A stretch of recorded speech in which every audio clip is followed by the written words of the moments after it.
creatures, parasites. They don't just plague humans. They plague animals. They plague insects. They don't give a fuck. Their whole thing is they want to survive. So what else would you do as a worm? What else would you do as a worm-like creature other than just survive? You ain't gonna build no civilizations. You ain't finna document shit. You ain't finna run around and have a whole bunch of children and protect them with different habitats and set up shelter. You ain't doing none of that. Your purpose is to just eat, eat, eat, eat, eat. Take. You're gonna live out your life until you can't live out your life anymore. Like the movie Venom, you're gonna jump from one host to the next. You understand? Like the movie Fallen also. Interestingly enough, the fallen angels were said to need a host. The parasites need a host. The demons need a host. That's why you have the exorcists, all right, where people have to come in and literally heighten up or fasten or cause to be faster the environment that's inside of the body of the person. Whether they say the power of Christ compels you, all right? Or whether they meditate or use the acupuncture, whatever, they find different ways to cause for these beings to have to leave. Why is this important? If you battling demons, what you may literally be talking about is parasites. Okay, when you fast, they have nothing to eat. They starve. So because of the fact that they're in your gut lining and they're synced up with your brain, guess what starts happening? They start fighting. And the way they fight is they sending messages say, we are hungry, we are hungry, we are hungry, we are hungry. And you think, I am hungry. I am hungry. I am hungry. I must eat. It ain't you. There's something else present that's saying, feed me, feed me, feed me. And if they don't eat, they become just like everybody else. They get irritated. They get pissed off. And you start feeling away. They start sending messages through your body. That's where you get the nausea and all this other stuff. I know some of y'all didn't experience it. I did too. All right. So, okay, this is just a simple side of it. What happens when you're dealing with retention? What happens when you're dealing with, I'm gonna walk in the order that God, I'm gonna do. A lot of people say, I want to do right. I want to do what God told me to do. I want to please God. I want to be a good Christian. Da da da da. Everybody has the want or the will to do a thing. Okay, but until they come in contact with that will in different ways, shape, form, or fashion, they may not know how to activate that will. So they want to do right. They want to say, I want to do better. Why don't you? I've seen a lot of people that I don't even follow. I go around just watch people live sometimes. And they be talking, I've seen plenty of people recently speaking and saying they want to stop being promiscuous. They say they want to stop sleeping around. They say they want to do right by God, but then sometimes they just do this. Why? Well, let me tell you something. Here go the thing. Have you given yourself enough reason? Have you given yourself enough reason to defy that devil? Because if it were not supposed to be defied, then you wouldn't have the urge to defy it. If the lower self was somebody you supposed to just make friends with, you wouldn't have what they call that post-nut clarity, or you wouldn't have this feeling of shame. You wouldn't have none of this. It would all just be what it's supposed to be. If it was in your mind that it was supposed to be peachy keen, you wouldn't have no reason to go against any nature if it was supposed to be the nature that you were leading with. But then everybody on here knows, because everybody on here can comprehend, that we've all had moments where you say, I didn't have to fucking do that. I shouldn't have did that. This ain't something I need to do. This ain't something I need to even involve myself. Everybody's had those moments. But then there's another part of yourself that says, no, stay anyway, or do this anyway, or get that anyway, or take those anyway, or come over here anyway, or why?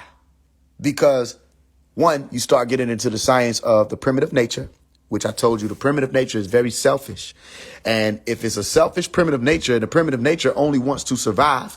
Unless you've taught and rewired your brain to know what the best survival for you would be, it's going to settle. It's going to settle. Watch this. The brain knows you have to eat to survive. That's what the brain knows. It's programmed to know that. That's what it's going to know. The brain doesn't know that if you eat donuts every day, you're going to develop illnesses. The brain don't know that. It don't even have to care. Somebody comes forth and says, what you're eating is this, is doing this to your body. Somebody comes out and explains, yo, you shouldn't eat that. You shouldn't eat that. You done had enough sweets for the day. Your mama, your father, you done had enough sweets for the day. Okay, cool. So they're teaching you that there is a limit to what you're eating, for one. And there's also a danger to what you're eating. So it's not just about eating food at that point. It's about being cautious of what you consume, correct? Okay, then that transfers over into your life, right? Well, we were taught, yeah, you can drink wine. Don't get drunk. Don't get drunk. Because if you lose control over your body, who's controlling you. If you lose control over your consciousness, who's driving? You ever blacked out? That don't mean that I always listen either, because I can't tell you about blacking out except from experience. I didn't Google it. You ever blacked out? Let me tell you how I knew I wasn't supposed to be a drinker. I was in my room. I went out nowhere in public. I was in my room, took something to the head. I'm chilling, I'm vibing out. Next thing I know, I woke up. I was in my underwear up under the pool table in the living room. I say, yeah, this ain't even, I ain't never had no hangover, no shit like it. This ain't even me. This, cause what the fuck happened between me being in my room and being up under the damn pool table in my drawers? What the fuck was, I don't even play. I might every now and then, but what the fuck? Why was I don't even like the mixture. What is it? You don't even make a good combination. Then I'm like, who witnessed this? And I'm, then you get up and you looking around, say, is there anybody? Then you just go to your room and say, maybe nobody, maybe everybody, but I don't remember shit. I ain't even want to ask nobody. I still have it. I still don't know. What did I do? Who was that? That's why we're warned against that, because human beings are more susceptible than they think. Okay. Now, what I can say is whether I would drink liquor or alcohol, if I had a drink, it'll make me meditate. But that's because I've already done a lot of shadow work and meditation. You understand? Most people couldn't even really understand what that means, because the liquor bring them the anger out of them. They get to fighting motherfuckers. They get to flipping shit up. That's demons. That's already like, yeah, we can play now because he ain't driving or she ain't driving. You understand? So you had to be cautious of what you were consuming. You cautious of the music that you're listening to, because if you have music playing in your ear, constantly saying, fuck these niggas get money, fuck these niggas get money, da da da da, fuck that nigga, make them pay you, whatever. And you get into a situation where you want to talk to somebody, or you go out and you actually act out what you've been hearing. There's a subconscious part of yourself that starts to step forth and say, I don't give a fuck about you, I want your money. And it go both ways. I don't give a fuck about you, I want your body. Because you've been listening to something that's saying this is how it's supposed to go. And you don't think it, as people say, oh, I don't feel like I listen to no music and it make me want to get into, some car and kill somebody. That's not what it's always about. It ain't about getting in no car and killing somebody, but let you get into an altercation. Let you get into some shit, and then something come in the front of your brain and say, don't do no talking when you see him. You better shoot him in the face.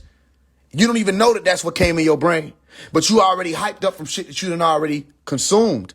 And if you don't know how to detox from shit that you've consumed, then that shit regurgitate. And next thing you know, you don't do no talking when you see him, you shoot him in his face. And you don't know that it was something that was planted in you. Everybody think they original. Remember I told you, everybody think they original until you ask people where period came from. Period. Where that came from. That came from the fucking city girls. Nobody was saying that. Wasn't nobody doing that little neck cutting shit. None of that. But everybody was saying that shit. You couldn't go nowhere without hearing that fucking word. But everybody act like nobody's influenced. Nobody's influenced. Remember the Birkin bag pandemic? Where everybody was like, I gotta have a Birkin bag. Remember that? Everybody said, whatever the fuck the Birkin shit was, it's just like them 2 syllables shut the whole game down for a year and 2 summers. I'm trying to figure out why nobody ain't picking up on the fact that you can be influenced. You influenced by way less. You influenced by way less. All it has to do is just sound good to you, and you may take it in as a part of yourself. What people say, you can really pay attention if somebody been talking to another person. If they start saying lingo that that ain't even female lingo. For what, niggas like, we say that. Say, where the fuck did this person get this from? You feel me? Because you start soaking shit up and it start coming out second nature. Think about this. Every word that I'm saying right now, I've heard it before. And I say a lot of words. Every word we say, we've heard it before. Every word we say, we've seen it spelled in some way, shape, form, or fashion. Somebody done used it. All of these phrases that we think we so original for using have been used. Every sentence that I'm forming right now has been formed by somebody else. Even the stutter that I just did, somebody did that exact stutter. You know what I'm saying? And you don't think that listening to some shit over and over and over and over and over again has some type of programming? You don't think it does? You know what I'm saying? Well, you say, most people think this already. You ain't supposed to question God. Who told you that? Who told you weren't supposed to question God when all throughout the Bible, some of his best men questioned him over and over again, too? They didn't like the first answer. Some of the best men questioned the nigga. You ain't supposed to question God. Who told you that? Some pastor that didn't want you to question them. And so you were raised not to question. You were also raised early on in your life, believe in Santa Claus. Just believe. Believe. The spirit of Christmas. They were using the same curse words. Spirit, believe, faith, magic, all of that. It was so magical and mystical for people who are Christians, who don't want anybody to deal with divination. You sure as hell allow for your children to watch Disney. You allow for the tooth fairy to be brought into your home. Like, all of this is magic. All of this is spirits and incantations and ghouls and demons and all kind of these is same shit. Just through all these different same ones who celebrate Halloween and all of that. So what's my point here? You will still influence some way, shape, form, or fashion coming up early how to be a Christian. They taught you how from a child to just believe what somebody tell you. They taught you from a child while you were just developing. Your neuroplasticity is on all-time high. You're going through what's called a critical period in neuroscience, where you're taking in all this information and you logging it. In every aspect of yourself, you think you're original. But every aspect of yourself, you're a piece of your mother, your grandfather, your grandmother, your father, your cousin, them. If you were raised by the hood niggas, you got some shit in there with them. If you were raised by some adepts or some imams or some pastors or the prostitutes, whoever raised you, this is a part of you. And you are this combination of every experience, every sentence you ever read, whether or not you was able to read out loud when you were in class. All of that is you right now. All of that is you right now. Every social experiment that you were or were not a part of, all of that is you right now. Okay, so what happens when you're dealing with an elite group of beings who their whole goal is to make sure that you never wake up? And they program every part of your society. They plant the teachers there. They plant the schools there. They plant the holidays this way. They make sure that every month you have at least one occurrence where all of you are on one accord doing whatever the hell they told you to do 300, 400, 500, 600 years ago. And every year that cycle continues. Why? In the name of what's referred to as tradition, correct? Like where I know everybody has heard by now what Thanksgiving is all about. Yet everybody celebrates it still. All these people still celebrating it. But they know in their mind what it's about. Then they try to push it out and say it was only about the Native Americans. Let me tell you something. It was about your ancestors. Do the math. How them people wind up in Tulsa, Oklahoma? And the people that was in Tulsa, Oklahoma, after what was referred to as the Indian Removal Act, let's be clear, those were not Indians. Those were Native Americans or Moroccans, if you want to use that term, all right? Or natives of Turtle Island, or the ones who were originally here in this land. So you think Native American, what's the first image that popped in your brain? Let me give you two examples. Do you see a Hispanic or do you see Tyrone? Native American. Do you see Hispanic or Tyrone? The average person sees a Hispanic. Why? Because they made sure that all your cartoons when you grew up, looking at what an Indian was, they made them as light as they could possibly make them. And they couldn't say that they were Caucasoids. So the closest race that they could have passed it over to were the Hispanics. So they used the Hispanic image and confused everybody. They didn't want to tell people that the ones who would have been close to that image were only the ones who mixed in with the Asiatics. They were still melanin dominant people first. Before Hassan and them came, it was still melanin dominant people. All these new Cherokee Creek depictions that you have are very new. The rest of them look just like you. If you are a melanin dominant person, they look just like you. So what does that mean? That means we didn't land on Plymouth Rock. Plymouth Rock landed on us. That means 100 years later, the Negro is still in exile in his own land. Martin Luther King did not say 100 years later, niggas still trying to get back to Africa. No, he said 100 years later, the Negro is still in exile in his own land.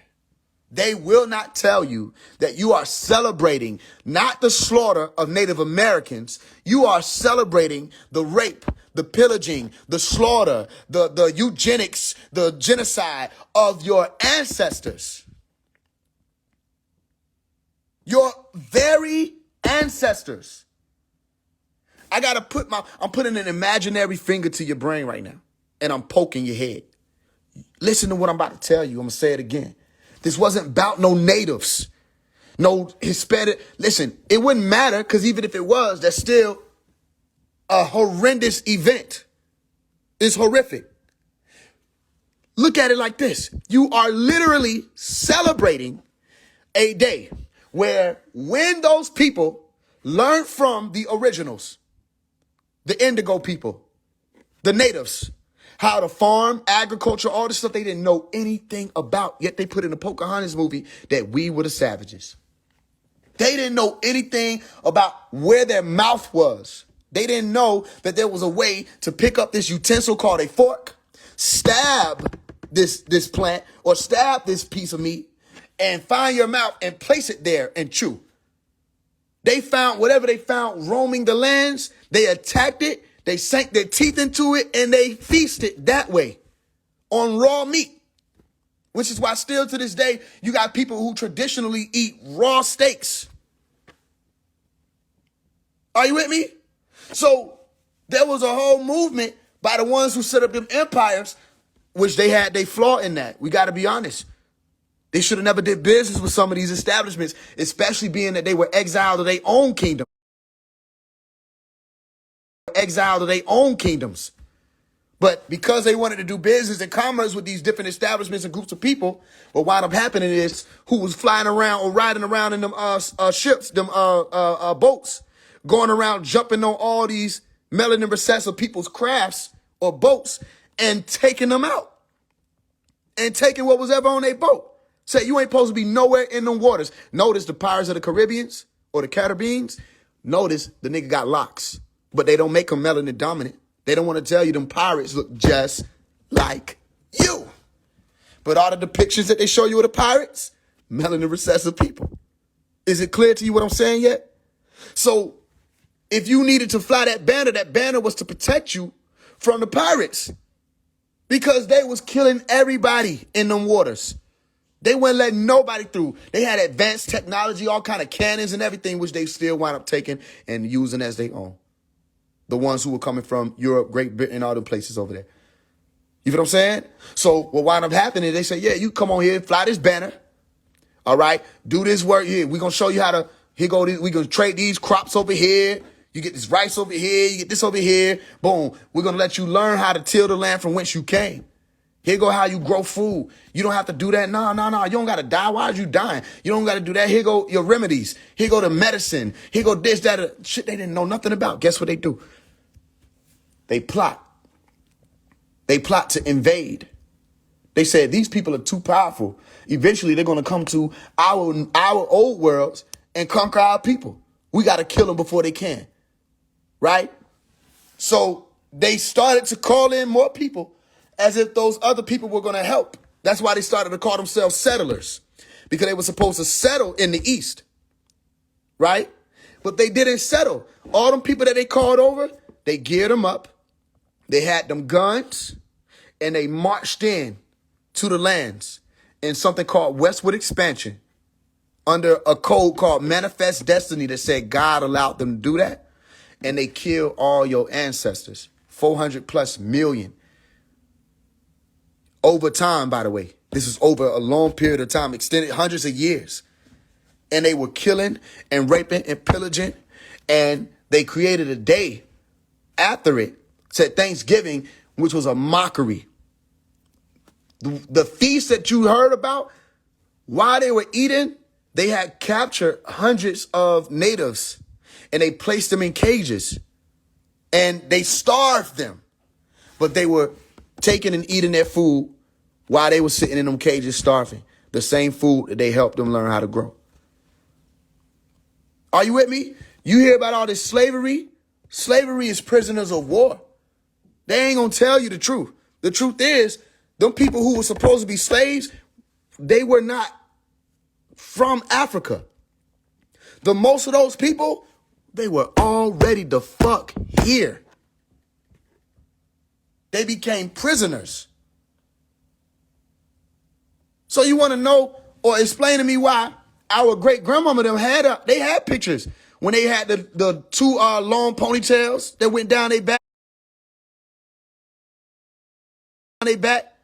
like Sacagawea, and they dressed like Sacagawea, and you say, why y'all look like Native Americans? And they'll laugh at you. They'll tell you, yo, your whole family Blackfoot. Your whole family Wichita. You don't know? Yeah, we picked cotton. We went from Africa, though. Yeah, they did this. We didn't come on no boats. We was already here. So my point is this. With everybody knowing this, with everybody being exposed to the truth, why the fuck you still celebrating that bullshit? Why? Just let me know why. It don't even make sense. That's why your eyes got to be really open. This shit don't even add up no more. Because it used to add up. I get it. Everybody want to. The shit don't add up. Why do you let these people tell you a day to go get food and eat and just hang out around each other? Why do you let people tell you a day that you're going to make loud ass noise with them fireworks and shit? Why do you let people tell you these days and you just go do it just because? In the name of tradition? And then these be the same people who talking about we're fighting, we're going against the system. Mouth full of turkey. So we fighting, we're going against the system. Popping the fireworks like a motherfucker. We're fighting, we're going against the system. Unloading Christmas presents. You know what I'm saying? You know, eventually you're going to have to wake up and say, if you're going to say we don't want this world anymore, you know what I mean? Listen, the only holy day that anybody could even say was a holy day, supposed to be a holy day, would be the day that anybody at any given time decided that they were going to let up or let go of the material plane and get baptized. If you were a Christian, that's your holy day. Or your holy day as a Muslim is when you took your Shahada. That's your holy day.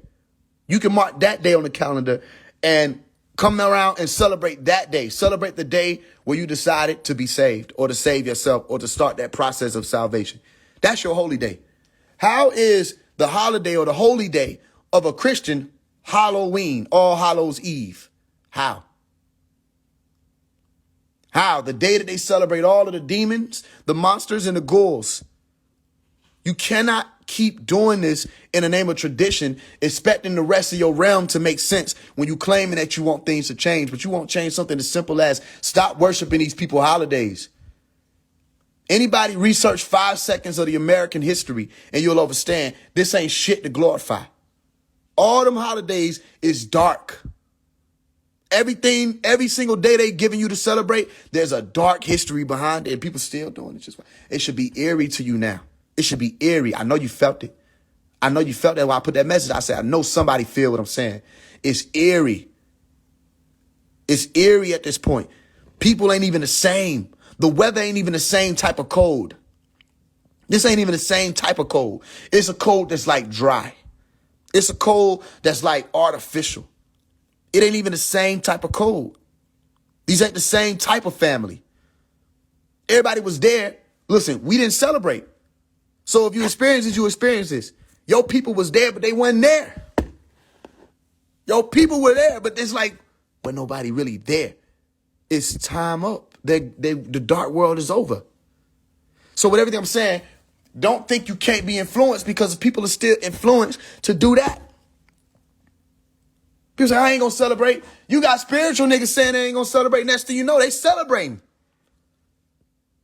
They posting celebrating. And it's like, don't you understand that you still partaking in the ritual that you say you ain't going to partake in? What was your influence? Something or somebody influenced you to do it. Where is your holiday? Where's the one you come up with? Where's the day that you come up with? That's why I'm asking people, are you afraid to say fuck Black History Month? Because I'm not. Are you scared to be like, bro, we don't give a fuck about none of that shit? Every time y'all do that, it's the same 5 lineup people. You got the same lineup every time. Martin Luther King, Harriet Tubman, Malcolm X, you know what I'm saying? Whoever the fuck. That's it. Basically it. That's the same shit they keep talking. Might throw in Nat Turner. All right. And they might talk about the civil rights. Bro, is that history? That's the history of the melanin dominant gene? Because this gene has taken on many forms, many bodies, many lifetimes. There's a lot more for me to know about this gene that I possess to help me better understand what being I am now because of who I was before in my past lives. Meaning before this energy or this energetic composition took on this form, this composition, this energy took on this composition, it was something else before it transferred and transformed. I need to know about that. I don't give a fuck about them people marching. That's over with. Exercise. I'm not mad about people doing cardio, but that don't have anything to do with fixing the real problems. People just marching and walking around in no fucking circle. That's not fixing no problem. For one, the ancestors who did that, they didn't just do it to go out and scream. They did it because they were bringing their bodies together. They were putting their minds together. They were meditating collectively. They were singing. You see motherfuckers marching now, they on their phone. You know what I'm saying? Different people in different attire. Niggas doing cartwheels. When your ancestors was marching, they locked arms. And they sang, ain't gonna let nobody turn me around, turn me around. Turn me around, ain't gonna let nobody turn me around. Keep on walking together. We shall overcome together. Facing the rising sun of our new day begun. Let us march on till victory is won. Okay, we know that they marching for something. They marching until their victory is won. They got shit done. When you ask motherfuckers what the fuck they were marching for now, what is it? What was it? What is it now? Other than for you to replicate some shit that you done turned into a business and every move is the same move. It ain't nothing but a traumatized cookout when motherfuckers link up to march now. Are you with me? So then ask me what changed when they went home. What changed? Because shit changed with them sit-ins. Shit changed with them boycotts. Shit really was changing. So even though people try to knock the civil rights movement, in all actuality, at least the ancestors were getting shit done together. Wasn't no social media for them to post it on either. They wasn't doing the shit for no cameras. They did the shit to really get shit done, and motherfuckers lost their life along the way. They got beat, water hosed. You understand? Dogs unleashed on them, tarred and feathered and hung for fighting. Now motherfuckers get locked up and sent home the next day. Or they got to stand on the sidewalk. That ain't the same war. Are you with me? But they keep materially like monetizing it, put it up there to say we're going to use this over here. And it's not the same war. But now people will line up with it and say this is what we're supposed to do in this situation. Why? Because you were influenced to do so. That's what you think you're supposed to do. Somebody sneeze, what you gonna do? You're gonna say bless you because you were influenced to do so. That's what you think you're supposed to do. So all I'm saying is take your world back, take your mind back. For one, that's the starter. Take your mind back, okay? That's how you do it. It's not even illegal yet. Not even illegal. It's not unlawful yet. Meaning, not everybody has received the chip in the brain that subdues the will. So it's not unlawful for you to use your own fucking brain and stand and do what you know you're supposed to be doing in this day and time. So then stop listening to just what people say. Ask, what is the plan? What is the plan of motion? Let's get this in motion. Let's get this done. Let's get that done. Yeah, we had religion. Okay, people can hold on to their religion, but you cannot tell me that we just supposed to have a religion that ain't working. You can't tell me the whole world Christian, yet everybody's devils. Everybody walking in alignment with the devil, according to their book, not according to Faise One. I didn't write the book, not to my knowledge. I didn't write the book, not with these hands. Are you with me? So the book is saying what people were not supposed to do, yet they still doing those things. That's why I say, have you given yourself enough reason? Let me tell you something. If people really knew that hell existed, they wouldn't play. They wouldn't play around how they playing around. You with me? If people really knew, not believed, if people really knew that there was a possibility that when they step over that threshold of their body, that there are beings waiting to grab them because they have been given permission to, right? I don't think they would play how they playing. Now, I can speak from experience. That shit is real. And I'm not a Christian. That should say something to you. I'm not no Christian, which means if this was a facade, I have every reason to come out here and say, hell is just a mindset, y'all. It's just in your brain. That's bullshit. That's cap. Them niggas don't know what the fuck they talking about. All right. 90% of these niggas have never had real astral projection experiences. The closest they ever got to it is lucid dreaming. They haven't been allowed to walk through certain doors. They haven't been allowed to experience certain planes. It is real. It's a reality. Demons are real. Listen, ask me who made them. I have no idea. Ask me who the people were who put certain ones in position. I don't know. I could research it for you and give you an answer to somebody else's shit. I don't fucking know. All I know is they're here. They're real. And the same way I know that we're not the only people in this planet, at least. Okay? We're not the only people here. There's another group, at least one group of people that I know about from experience that exists here too. And they're melanin dominant, they're brown skinned, they wear black clothing, and they have some type of advanced technology that we ain't seen except in sci-fi movies. You understand? So these are things that I know. I'm going to speak on what I know. I know that when they allow for me to leave my body with that astral projection experience, they let me go beneath the ground. Now, how many astral projectors in here? If you're an astral projector, you know that if you go beneath the ground, there's an alarm system in your body that starts to go off. There's an alarm system. Some of y'all may not know what I'm speaking about, so do your best to walk with me. There's an alarm system that goes off in your body. If you're an astral projector, you know this. That if you go beneath the ground, it says, get back above ground. You're going into planes you're not supposed to be. You feel it. Anybody know what I'm talking about? Okay, they allowed me to go. One of these astral projection experiences I had, it might have been 2021. They allowed me to leave my body and go beneath the planes. And for a second, it was dark. And then I saw another type of environment, like mountainous environment. You see the stars, I see the moon. It was one of these other worlds. It was a little brighter, okay, going down. And then I went through the ground of that world. No crashing or none of that. I was just seeping through like I want to say water. That's the best way I can say it, but kind of like air. Seeping through the ground. And then I came through another sky, which was like a darker version of that same world. And I kept going until it was eventually pitch black. I fell through like 7 levels.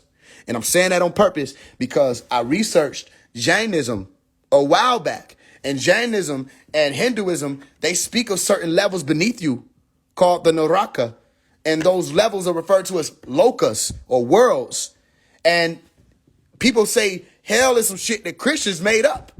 Yet the ancient Egyptians spoke about it. They called it the underworld. They called it Duat. They call it the halls of Amenti. It was different names for the different planes in hell. Okay? The Hindus spoke about it as the lokas beneath the lower worlds, the 7 lower worlds. Islam speaks about it. Speaking about, and people say that Islam supposed to just be some shit that was not supposed to be backing Christianity up. Well, then they should have never came out with hell because they did. They said Jahannam is real. Every civilization has spoken about what's beneath our feet. Every civilization has spoken about places beneath our feet.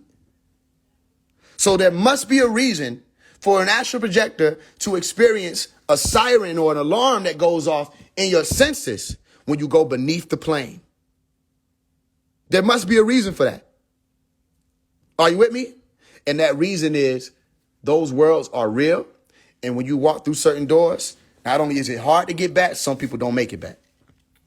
Some people don't make it back. This is why a lot of people, especially Christians, are taught, don't fuck around with that astral projection shit. Let me tell you something. It's probably one of the best advices that they gave you if you weren't ready. If you weren't ready. Because a lot of people aren't ready. There's work that needs to be done before you start jumping into shit. That's why I get a whole class on astral projection instead of just saying, this is how you do it. I did a class to explain the ins and outs of it. There's one class, it's like over an hour long, but explain all the ins and outs that I can give you if you were going to venture into something like that. Okay, but you do have another body inside of this body. Okay, you actually have multiple ones. I've experienced multiple astral bodies. I've astral projected to an astral projecting, to get out of an astral projecting, to get out of an astral projection and end up in a whole nother lifetime. I've done that before. So we have multiple bodies. These are things I know. I'm just speaking on what I know. I also know that this phone is causing, if you hold your phone in your hand for too long, it causes a blemish on your astral body. It affects the astral body. Because when I go into the astral plane, if I had just recently had my phone in my hand, Wherever my finger is, where that lithium battery is on the back, where is that, right? There's lithium battery on the back. If you touch it, it's heating up. It's warm, okay? Like when it overheats, you can feel it right there. It actually has a burning sensation on your finger, okay? I've gone into the astral realm, and there was a whole, not just a blemish, what is it called? A boil on my finger. Now, here's what you need to know about the astral body. It heals faster than the regular body. So a lot of people may be like, wait a minute, how does phone technology affect something that's supposed to be on a spirit plane? If they tell you it's impossible, them niggas don't know what they're talking about. They don't know what they're talking about. They got movies like Ghostbusters and all this other shit where they're able to use technology to trap spirits and all this other. And you think I'm just coming out here to say something because I don't have nothing else to do? These phones affect your body, your astral body, not just your physical body.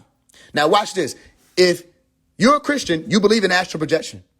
Because in order for you to go to heaven, if you were not going to heaven with your physical body like Elijah did, or Jesus did, or whoever Moses did, well, they said he died, but still, this is whatever Moses did. Nick said he didn't find his body. Or whatever Moses did, all right, or whoever these Enoch people were, okay, if you aren't able to go there with your physical body, how are you going to inherit the kingdom?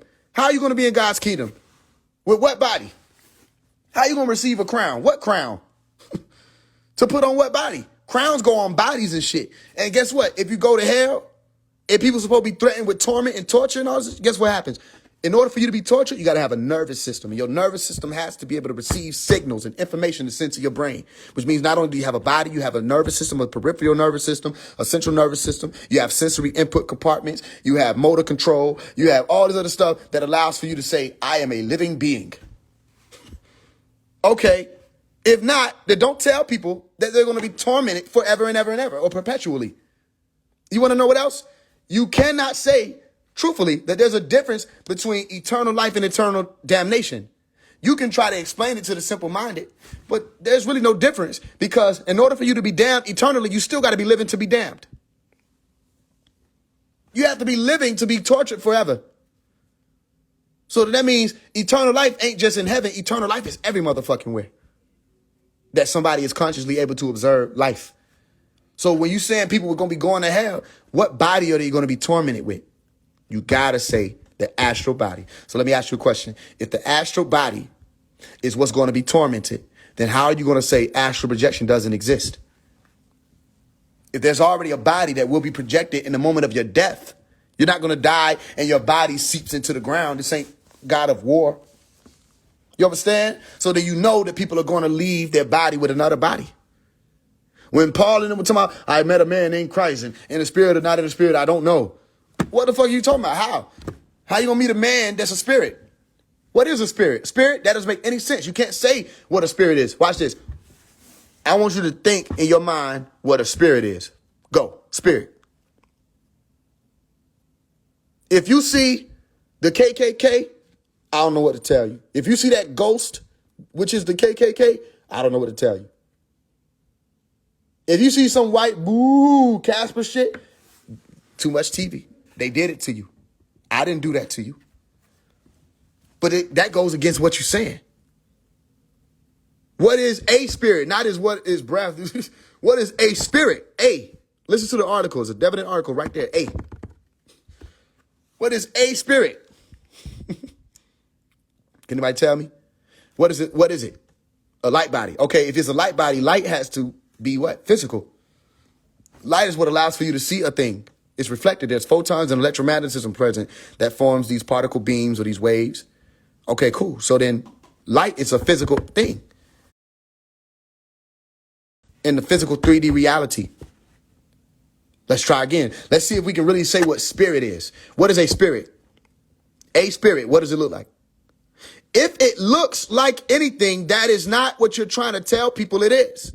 Because a spirit is supposed to be something beyond this physical plane. But if it looks like a thing, guess what? Light is reflecting off of it. And if light is reflecting off of it, then there's an energetic composition held together in some way, shape, form, or fashion that allows for you to behold it, whether it's water, all right, some rare form of gas that just is able to reflect light, okay, or a hologram or whatever is still operating within the physical plane. So watch what I'm telling you.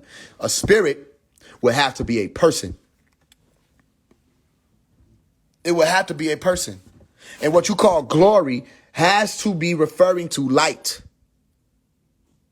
Meaning they're wearing some type of fluorescent suit, or they have some type of biological glow or bioluminescent skin. All right? Some type of way you're beholding something glowing. You don't know how. But that doesn't mean that it's a gas. That don't mean there's some spirit floating around. So the point is, if you can't even describe what a spirit is, look how everybody said a million words. What's a spirit? The glory of God, the power of God, breath, my front toe. What is a spirit? That's called confusion. But that was the goal. Because if I can confuse you, you ain't never going to figure out the truth. So you praying to a spirit and you don't know what that spirit is. They gave you these ghosts, and then they gave you a Caucasoid image of a man called Christ. And then those are the same images. The white ghost and the white Christ. He said spirit is Jesus. Jesus is spirit. But then why do you see an image? Why do you see an image? And for the people who say that Jesus is God, watch this. Jesus. If you see that man, somebody broke the law. Because in Exodus, it said nobody was supposed to make any type of images at all of God. So if you're going to tell me that that's God, he should never, first of all, been able to take on an image.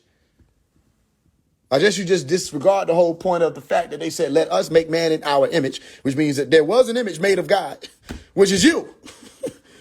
I mean, I'm trying to tell you something. Churches full of statues with God, paintings with God, and you don't get the spell work. It's all about confusion. How you going to tell me the melanin recessive people are the gods of the planet? How? When scientifically that don't even make sense. Now, that don't mean that just because you're melanin dominant that you're a god. I'm saying the other way around don't even make sense, so you could have kept that. You just could have kept that. We could figure the rest of this out, but you could have kept the melanin recessive people are the dominant beings on the planet and the rest of them 3/5 human being. That don't make sense. That don't make sense.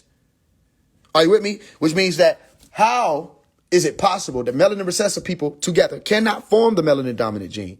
But the melanin dominant gene come together, it can recede to either an albino, okay, or enough of that gene can recede where you have a melanin recessive being or a Caucasoid, all right, depending on the environment, changes in that environment, who is mixing with who, all right, the melanin recessive gene can appear from the melanin dominant gene only. Are you with me? So how are you going to say that this is who God is? That God looked like that? If he could have never, or they could have never made in their image and after their likeness, any of these beings of the melanin dominant genetic orientation. Are you with me? So what's the point of all of this? When we say E.T. fall home, get to it. Because you still have to deal with the fact that E.T. himself appeared as a melanin dominant being in the movie. They made sure he appeared brown. We look at all the stories, whether you believe them or not, these people were melanin dominant people. They were brown people. Okay, you hear these stories from all these children, all these people from all over the world talking about encountering melanin dominant brown people.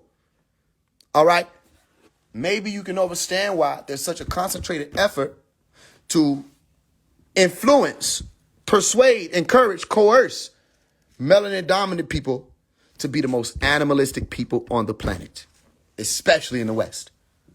They want you to be the most out of touch, most animalistic people that you could possibly be.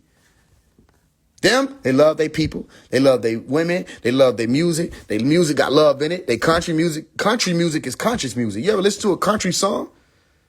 They got so many messages in their country music. It's like you could listen to that music all your life and be all right. So one of the songs say, yo, you can do this until you can't, until you can. I'm like, yo, that's a good ass message. Because yeah, it's going to be a time when you can't, so get all your affairs in order. You know what I'm saying? They got music about motherfuckers growing up. My little girl. You know, I'm like, yo, this seems like this is supposed to be our shit. Our music, I don't even want to quote it. I just don't even want to quote it. And then you ask yourself, if we speak in terms of consciousness, if we speak in terms of God, if we speak in terms of any of these things, when we go back in history, we find that there's a conversation about extraterrestrials. So somebody came through that everybody in our past said wasn't even from here and gave us something so that this wouldn't happen. So that what we're looking at in this world would not happen. They gave us that. Whether you call it the Torah, the Angel, Al-Quran, the Bible, the Vedas, all right, the sacred tablets, the Sumerian tablets, the pyramidic texts, the maxims, whatever you call these writings, okay, the Enuma Elish, the Gilgamesh epics, whatever you want to refer to. They left us something. People left us something. Somebody, body, left us something and said, this is how you don't get drawn into and trapped into an age of darkness. This is how you exit hell. This is how you escape. They gave people every way to make sure they manage themselves. All right. They can keep things moving the way they need to be moving, that worked in the best dharma or an order of the Tao, the way that people were supposed to operate in the earth plane. They gave you everything. And then you just have to ask yourself, whether you Christian or not, okay, there's still a story about gods, Orisha, whoever, that are supposed to be overseeing this plane. You get posts like this where they say, oh, it's a message, a beam of light. What did I tell you with the green light movement? I said, pay attention. I said, it's going to be a major event that takes place surrounding the green light. Again, I don't know if this is the event because they done had all kind of shit. Green water flooding through New York. I don't know. I don't know if this is the major event. I don't know. But that's what I heard and that's what I said. Go listen to The Science of the Green Light by Faise One on YouTube with the brother Young Elder. Right? So this is what the image was posted as. A green beam of light. Earth has received a laser beam message from nearly 10 million miles away. What is the message? And who is it from? Brings us back around to the front. El-Qadir, the green one. It's a message. Say, we see you. What did I tell you? I said, you may not get it. I said, but you burning this right here. You lighting this up. You choosing to light this up. They'll see you. They'll see you. They can see you when you light this up. You say, this nigga's crazy. All right, I said, try it. I said, you're going to be sending out a message. They see. You can have all these people who claim to be teachers and leaders and spokespersons, vocationalists, whatever the fuck they call themselves, that speak about the Watchers. Who the fuck is that? And what do they do? They watch the movie Dogma, where he speak about the Watchers. He said, guess what they do? So if they watching, what are they watching? Who are they watching? Can they see you? Now, let's not spookify it. Your government watching right now. I don't even like to call them your government anymore. I'm going to stop doing that. The ones who refer to themselves as the government is watching right now. They tap my phone. They tap my phone. I'll be on the phone with a sister. I was just on the phone with a sister, and we talking, we having a conversation, we breaking stuff down. Out of nowhere, we start hearing this. What the shit at? We start hearing this. I said, what the hell is that? I said, is that you? She's like, no, that ain't me. She said, but I could hear, you know what I'm saying, your voice like you were finna speak, but then your voice went out. I said, nah. I said, like I told you in the beginning, because I told her from first starting to speak to her, I said, they tap my phone. They listen. When that button open up and say answer call or call, they tap into that. They use that orange button, orange symbol that hooks up to your microphone on an iPhone. They use that and they listen to my conversations. And I've heard them before. I've heard a motherfucker talk in the background. I heard a motherfucker talk and say, yo, and I get to talking shit. I'm like, yo, y'all, what is it, amateurs? You don't know you supposed to have that already secured? I heard you speak. Like, what the fuck? I'm on the phone with a sister. I hear a man say some shit in the background. It ain't in the background in her room. It's in the background of the background. Sound like static, but the shit come through like a radio station. I said, they don't even know they shit just slipped. And I heard them. Listen, I don't have no time to make anything up. I don't have any time to make anything up. If I felt like it, I'd tell the sister to come on here and speak and say what the fuck we experienced. I don't have any time. They tap my phones. They're listening. The point is they listening to everything. So They're listening to everything. They watching everything. They paying attention to everything. They know who everybody is. They know when and where they're going to try to come for me. They're going to win and where they're going to try. They tried to come to Malachi, or when they came from Malachi, they knew when and where they was going to do that at. They found it. They saw it. They watching. They was clocking and paying attention and seeing who they can get to cooperate and da. They know what they're doing. Okay? The same way your government is surveilling y'all, or the government, the so-called government is surveilling y'all. These people are surveilling them, and it makes them real uncomfortable. It makes them real uncomfortable. So if you think that this is just something that doesn't have any type of significance, you ain't paying attention. The fact that it's a green light beam said to be coming out of space, whether it's real or not, pay attention to the message itself. They see you. They see those of you who have put the green light up. This is your message. Your call saying, listen, we know what we know, but we don't know everything. We don't know everything. We forgot. We've fallen. We've forgotten who and what we are.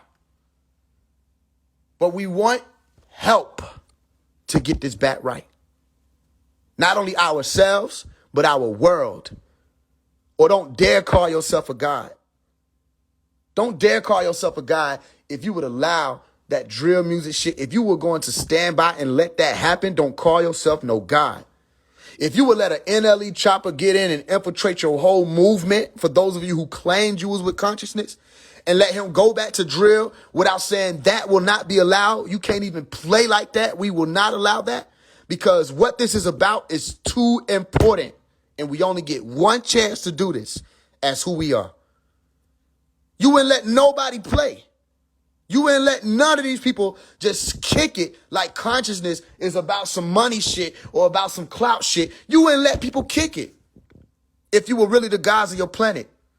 So what I'm calling for people to do is saying, if you're gonna keep regurgitating and requoting and quoting over and over again this Psalms 82 verse 6 shit, read the whole Psalms 82, please. Read the part where he spoke about the darkness.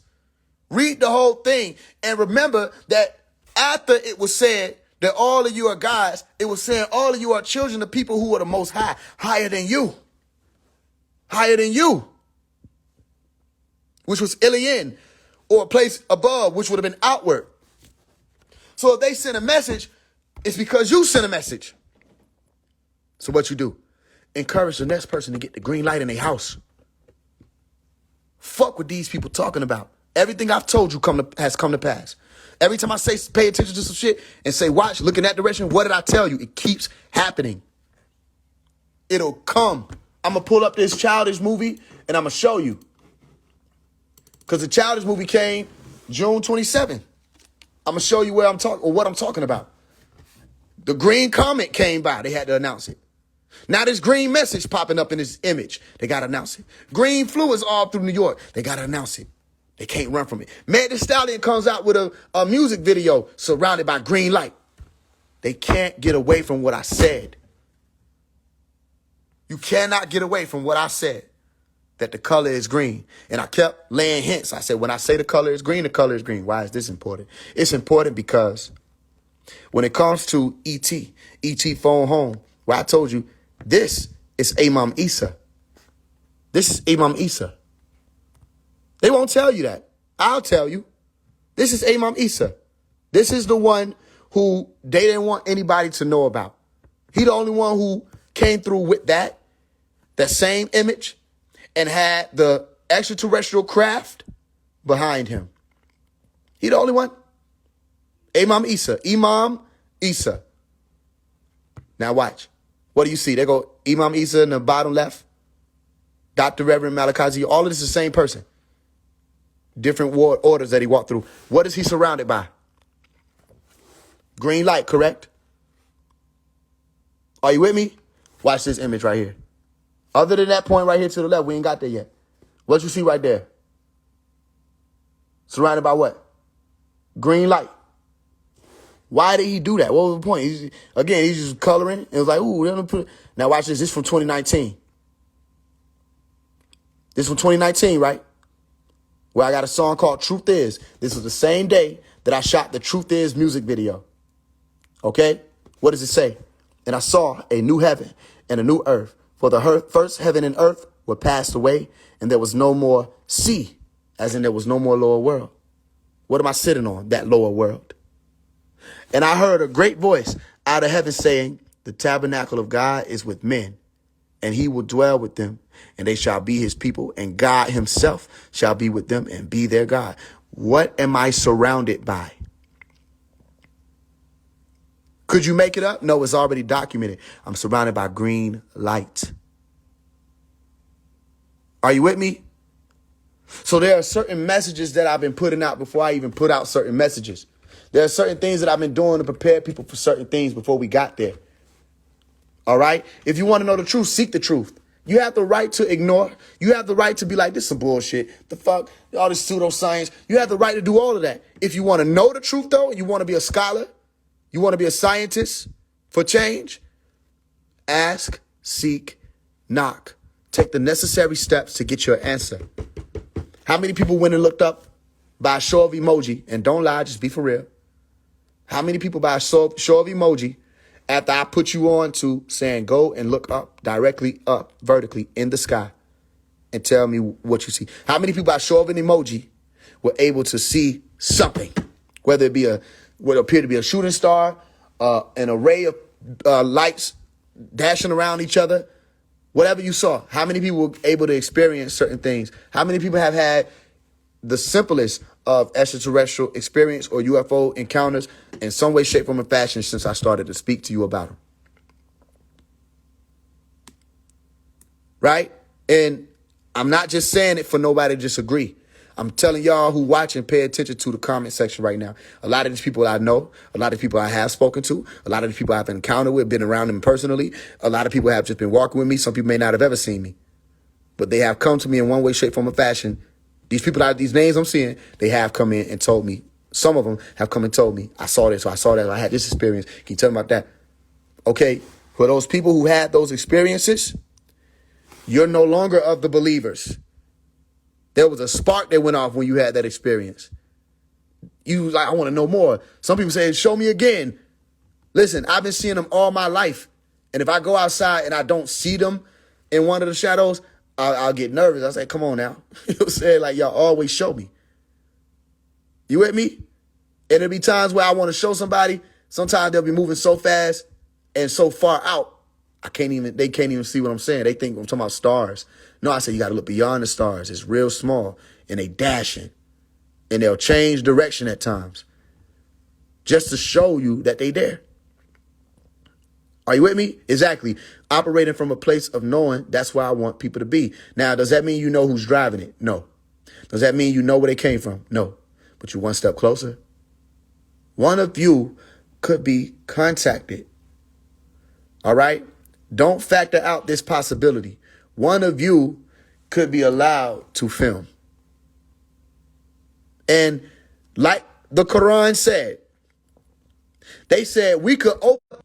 Now all's dirt, poor connection. Get the fuck out of here. They said we could open up the sky and show them the crafts. Well, really said the angels. They said we could show them the malaika. And they're going to say, we're only being bewitched. They're lying to us. This is a lie. That's what people are saying to this day with Project Blue Beam. They it's just Project Blue Beam. Listen, even if you were allowed to film and you showed me the film and I posted on my page, like my mother and my brother were able to capture them on their phone, but she had an Android. I joined her ass out about it. She had an Android, so it was hard. I still got the footage, but we're going to have to figure out a way. She could probably upload the shit on YouTube or something, and I got to download it. We can't do the Android quality. But she was still able to capture the crafts. Are you with me? And they were right behind one of the hotels out in Stockbridge. It was an open space. They were right behind there.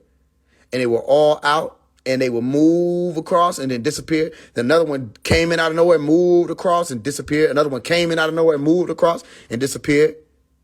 All right, one was flashing and then stopped moving and stopped flashing. Okay? All of this is on camera. Are you with me? So some of you, one of you, somebody, maybe me, somebody could be able to film the people.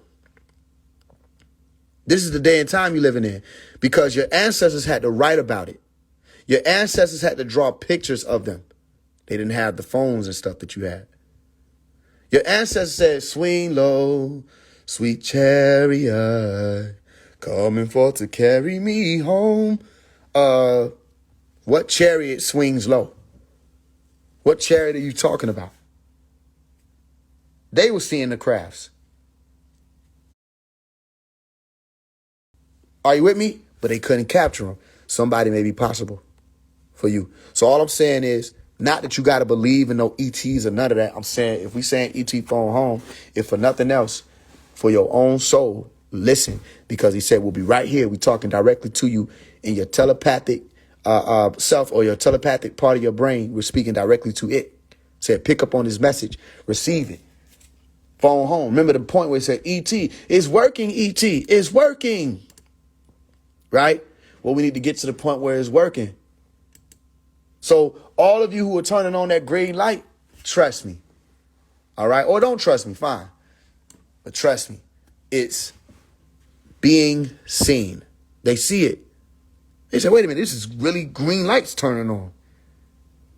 And you want to know why they can see it also? Not just because of the green light. How many people who went out and got their green light have found themselves not wanting to be around negative energy? Just by show of a green emoji. Only if you can listen, only if you can hear what I'm saying now. Don't just do it just to do it. By a show of green emoji. How many people, when you went out and got your green light and started to come home to it or rest in it or meditate in it, how many people have discovered you don't want any negative energy around that light?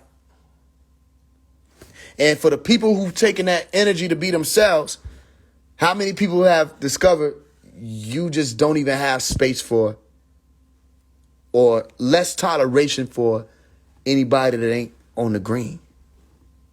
Have you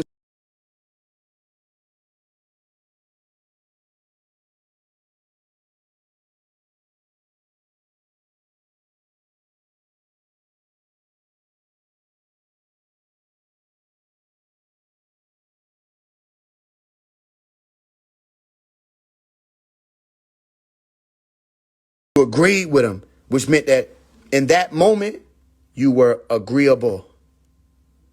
And no matter what and who you are, the connection fucking up now. Some poor connection. All right. Hey, it's whatever. You feel me? Are y'all with me? No matter what and who you are, you got beings who've destroyed whole planets, y'all. You got motherfuckers like Zuin and them people, them characters that have done way worse. Listen, the worst that you think you are, the worst judgment you can give yourself, go get that green light. Get on your knees. All right? Touch your forehead to that ground. Prostrate. You ain't worshiping nobody if you ain't no Christian, no Muslim. Fine, you don't got to do none of that. You want to know a secret that a lot of motherfuckers didn't get because they was so gung-ho up on their high horse? They weren't allowed to overstand it. You can charge your crown in the ground. You can charge your crown. Or you can ground something. Listen, I pulled demons out of people before. I'm not speaking just to speak. I pulled a whole demon out of a motherfucker. And because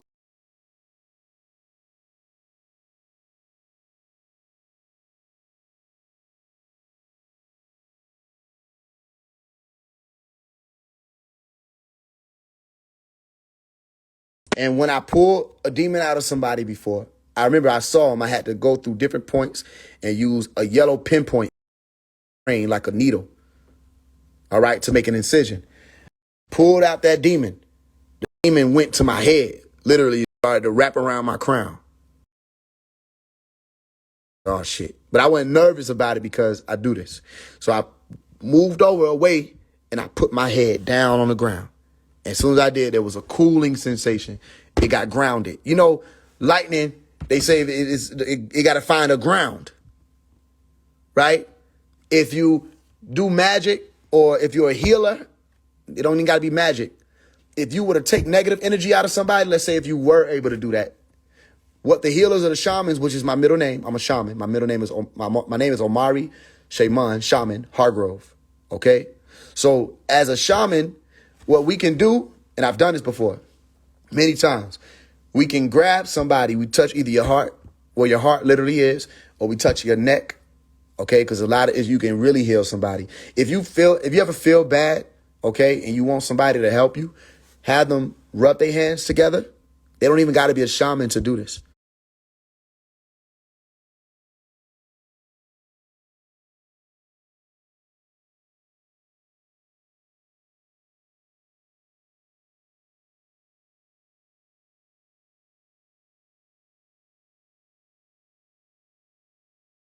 Got to be a shaman to do this. Got to be a shaman to do this. Have them rub their hands together and put their hand around your neck right there. Headache. It was a sister named Christina, right? And she was sitting to the right of me. She said she got a headache. I said, you got a headache? And I rock with her. I fuck with her. So I was like, shit, I can help you. She said, what do you mean you can help me? My hands together. And I put my hands on her temple. And after like 20, 30 seconds, she was like, wait a minute. Whoa. How you do that? I said, is it really no sound? Can y'all hear me? Can y'all hear me, or is that just a throw off? Okay, cool. So she said, how you do that? I said, when I put my hand on your temple, I communicated with your blood, and I told your blood it's okay to relax. She said, what? I said, shit, I told your blood it's okay to relax. That was the intention behind what I was doing. Even if you didn't know the intention, I appreciate it though. Even if you didn't know the intention, you still can use the warmth from you as a human being to help somebody with a headache by rubbing your hands together, place it on their temples. You can help them. Are you with me? And because you cared enough to help, you're going to heal something you ain't even try to heal. You get me? So the whole point of me saying it is your willingness to be agreeable is what's shifting stuff. But that ain't going to make them demons happy. So they going to want to do shit, activate like I told you. They moving around. They, the shit that happened the other night, the shit that happened the night before, which I haven't spoke on yet. They, they moving around. And we're moving around. And we see them and we hear. I'm telling you, keep going. Keep going. We got this far. We got this far. The green light. Light that light up. And your agreeableness is going to start changing your world. So don't be nervous about putting your forehead to the ground. This was also what was a secret of prostration when it referred to or spoke of the God's name written in people's forehead. The secret of that prostration was saying that because people were putting their forehead to the ground, it caused a marking on their head to say that they were the ones who were willing to prostrate. Are you with me? But there's a grounding technique that you can give it all away. Listen, this planet is way bigger than what you could probably imagine right now. She has the ability to take it all away. She could take it all away. You dealing with a lot? Put your forehead to that ground and say, I give it all away. Or say, take this from me. You feel me? And look, you use the earth, you can use water. Don't act like people don't work with elements in the church. Baptism, what you think that's about? Because in all actuality, you really supposed to be baptized in the spirit. But, the River Jordan replication. Okay, you're still using an element. Where you dip somebody in water and they're supposed to be able to let things go. And when they come out, because of all that energy and all that intent and that will and laying hands on. Notice they say that. I say, laying hands on. Why you gotta lay your hands on me? Well, there's a transfer of energy. It's all spiritual. Okay?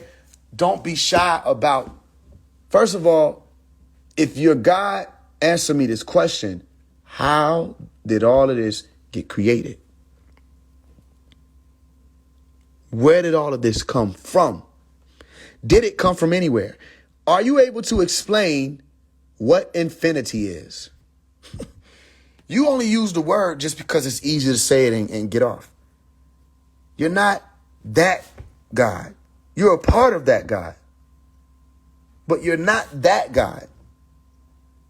You don't know what causes the blood to flow in your body. What causes it to flow? Meaning, what was it that decided that blood was going to have a flow?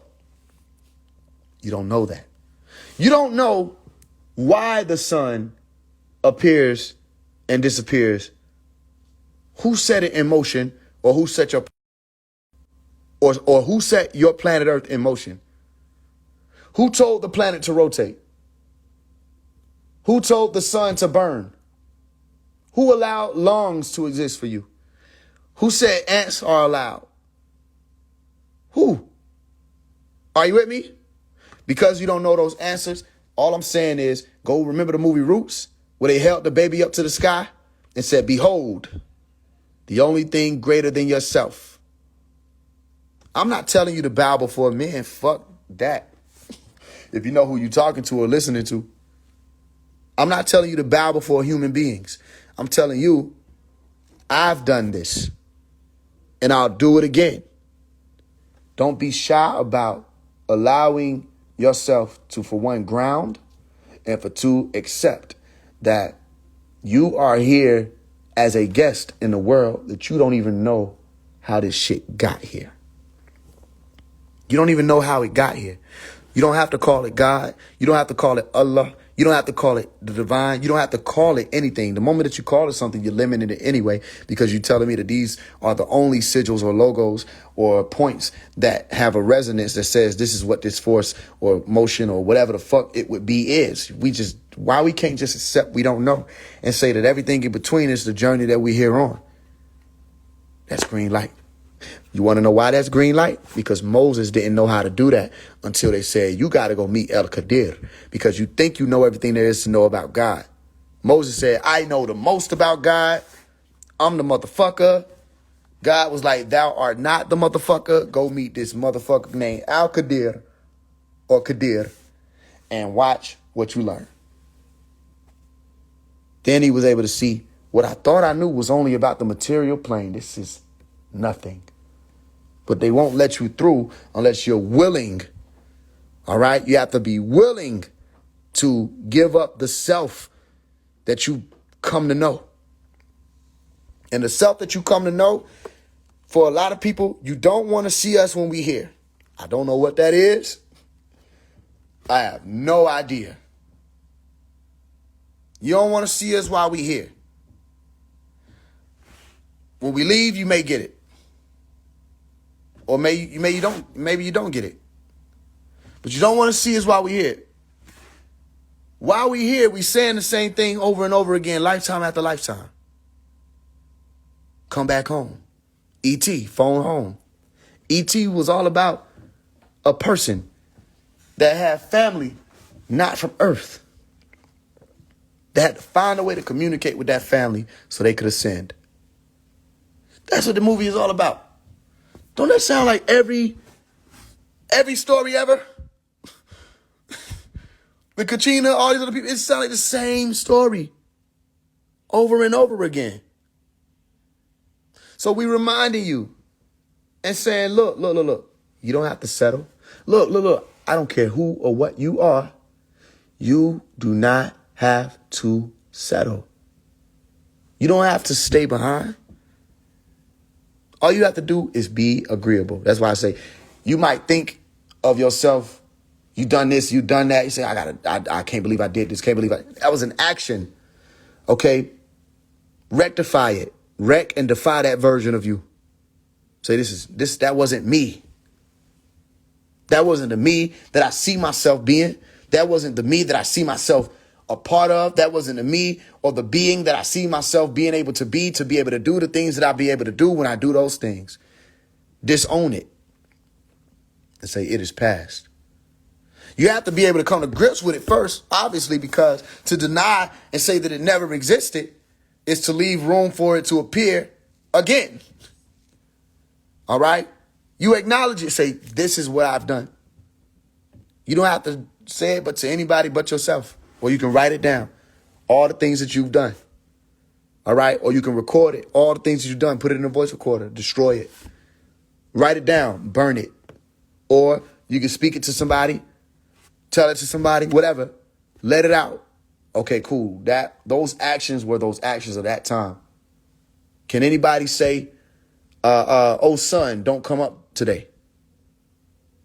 No. They can say it, but will it work? No. Can anybody say, dear earth, don't exist? You know what I mean? They can say it. Will it happen? No. So what makes you think that their judgment of you is enough for you to condemn yourself? Because you're the person with the last say before that force. You're the person with the last say that has the choice of whether or not they're going to condemn themselves or redeem themselves or commend themselves. Flip the letters around. You don't got to condemn yourself. Commend yourself. For one, for even acknowledging an error. You acknowledge an error, say, shit, that was an error. You don't destroy yourself because of it. You with me? So that's why I said we calling everybody. Everybody, even the devils is leading the conscious community. I said, shit, all you got to do to get me off y'all ass is post a picture of Dr. York. Because look, my people will show me if you did it. Post a picture of him, post his face, surrounded by green light. If you claim to be some leader or some teacher of this day and age, bringing people toward consciousness, post the one who was able to embody El Qadir in real time. Post them to show me that your pride and your ego of who the fuck you think you are, because you ain't met us. To be able to show me your pride and your ego of who you think you are ain't enough to stop you from standing on truth. Stand on truth.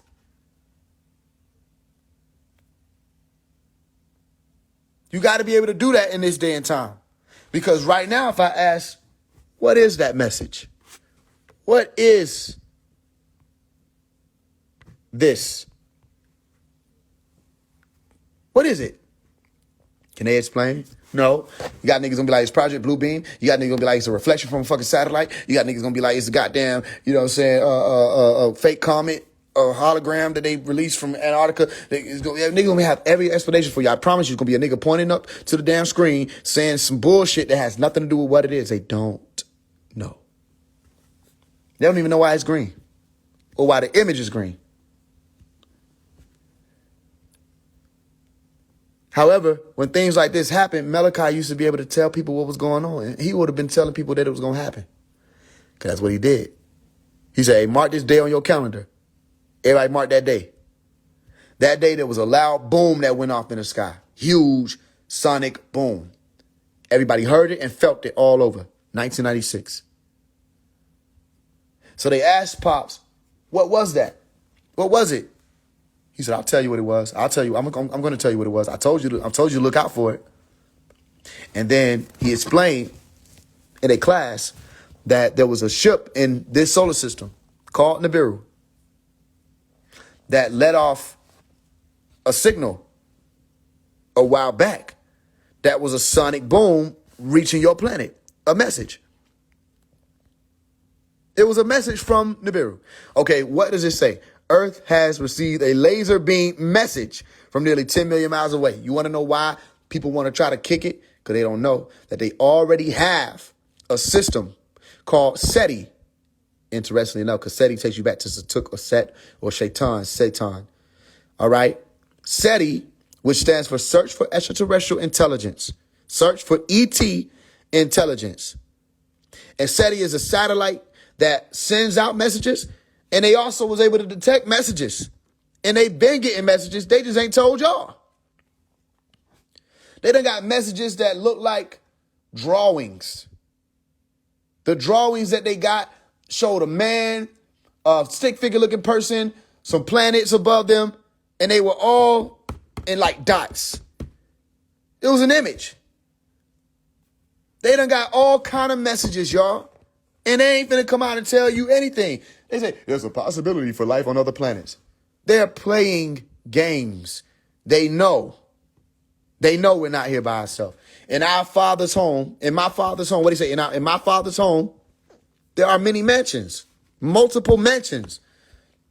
You can hear that multiple ways, multiple dimensions, but also multiple houses within that home. Where's his father's home? Our Father which art in heaven. Remember, you got to decode this shit so you can know what the fuck really being said. There's different pieces that they put all over the books. Our Father which art in heaven. Our. He was speaking to certain groups of people. Our. He also said, you are of your father, the devil. So there's our father and your father. There's two groups of people. Two people that are here. Two types of genomes that are here. At least, according to these stories. Our Father which art in heaven. If his father is in heaven, then the home that he's speaking about is outer space. Outer space. Our Father which art in outer space. In my Father's home, in outer space, there are many mansions. There are many abodes. He said, now I go and prepare a place for you. What? What? Hold on. What do you mean prepare? Like, get it ready? In a spiritual world? What are you going to prepare in a spirit world? What is a spirit world? The same thing as what is a spirit? No. There's another planet that they were speaking about, another craft that they were speaking about. That craft was referred to as the city of Jerusalem. Revelation chapter 21, where you just seen that image. I said I saw a new heaven and a new earth. The old heaven and earth were passed away. I made that image in 2019. I was 20 years old. All right. We're going to look at Revelation chapter 21, and we're going to see if we're referring to some type of celestial event to take place that describes some type of craft coming into your atmosphere, referred to as the mother plane, referred to as the solar Manchdat, the boat of a million years. In ancient Kemet, don't tell me the Christians made it up. They called it the boat of a million years. It's a lot of different names for these crafts and these ships, arcs, baby planes, chariots, flying chariots, Vermanas, Thunderbirds. What? Skywalkers, all kind of shit. Right? And I saw a new heaven and a new earth. For the first heaven and the first earth were passed away, and the sea was no more. There was no more sea. And I, John, saw the holy city, New Jerusalem, coming down from God out of heaven.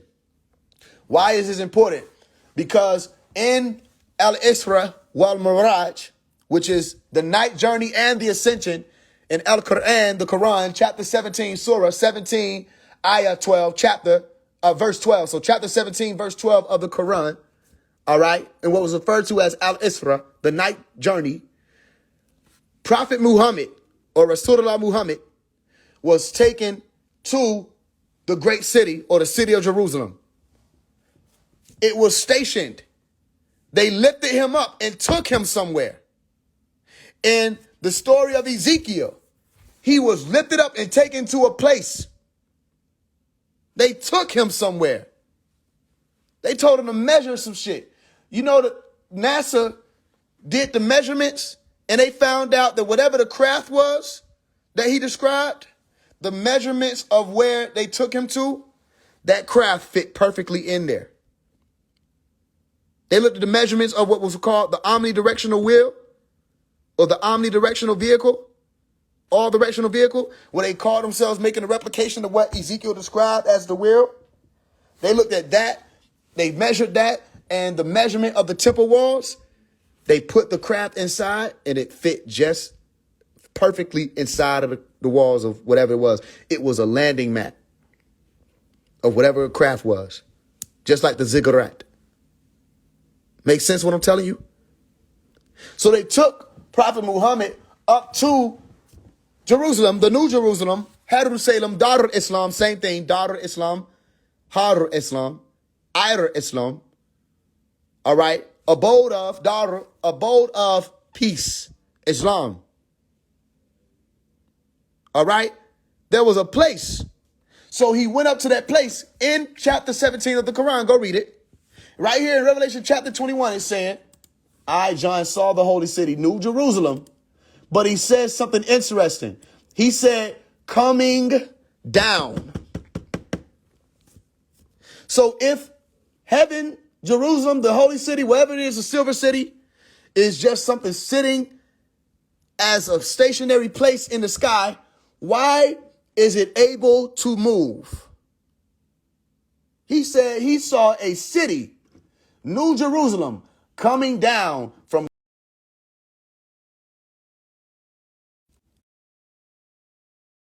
Are you with me? A city coming down from God out of heaven. Now let's look at Close Encounters real quick. Close Encounters of the Third Kind Mothership Scene. And I want to show you what that looks like. This is the city that they're referring to. This is how it looks like when it comes down. I promise it don't look like Google. Okay, cool. Hold on.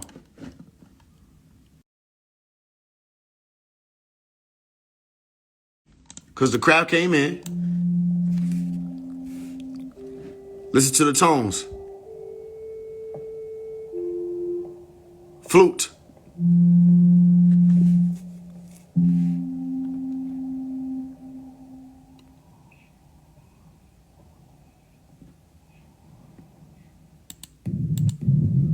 You hear the sonic boom, the thunder, the resounding sound.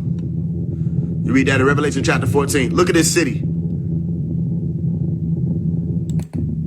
Look.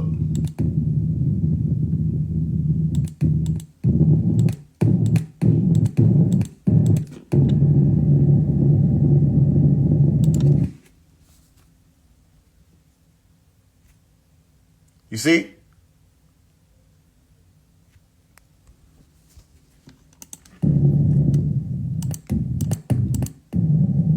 Look at this city.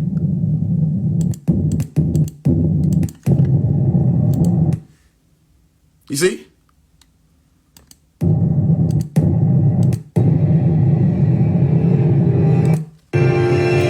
Look.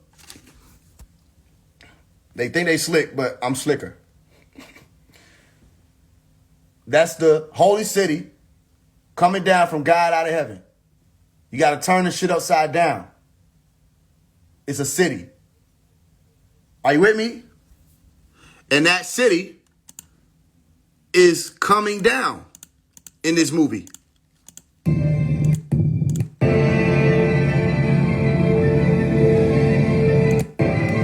Now watch this. The only thing that's crazy. What that sound like? What instrument?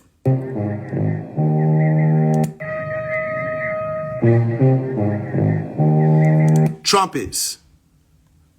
7 trumpets. What angels got trumpets? And where they get the trumpets from? It's supposed to be heaven, correct? Where angels get trumpets from? Sounds of the crafts. Stay with me. Ask your pastor, where do the angels get trumpets from?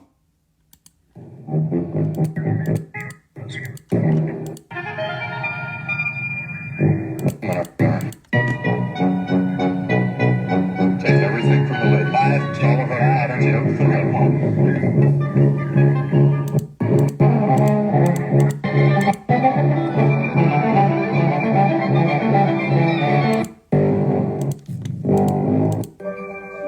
All right. So it's important. I'm gonna have to hook my shit up to the charger. Hold up. It's important to note that there are sounds coming from this craft, trumpets, flute sounds, harp sounds. They said they heard the sound of harpers harping. Revelation chapter 14, we'll read that. All right, so let's go on Revelation 21. Let's keep reading. All right, because we just discovered what the city looks like according to what Hollywood says. We just heard about how Prophet Muhammad was taken up to a city. Okay, let's continue reading. This city moves. That's not possible. Cities don't move. Vehicles do. Our Father which art in heaven. All right, thy kingdom come. If the kingdom is coming, it is moving. Coming, moving, motion. Ask your pastor, how does a city move? Coming down from God out of heaven. Prepared as a bride, adorned for her husband. What? Okay, well, that means this thing was glowing. Because a bride adorned for her husband is white. Okay? So not only was this city coming down, it was glowing. It had a glow. And I heard a great voice out of heaven saying, behold, the tabernacle of God is with men, and he will dwell with them, and they shall be his people, and God himself shall be with them and be their God. What? What does this mean? This means that, for one, there's a voice being able to be heard. There's audio. They had some type of intercom.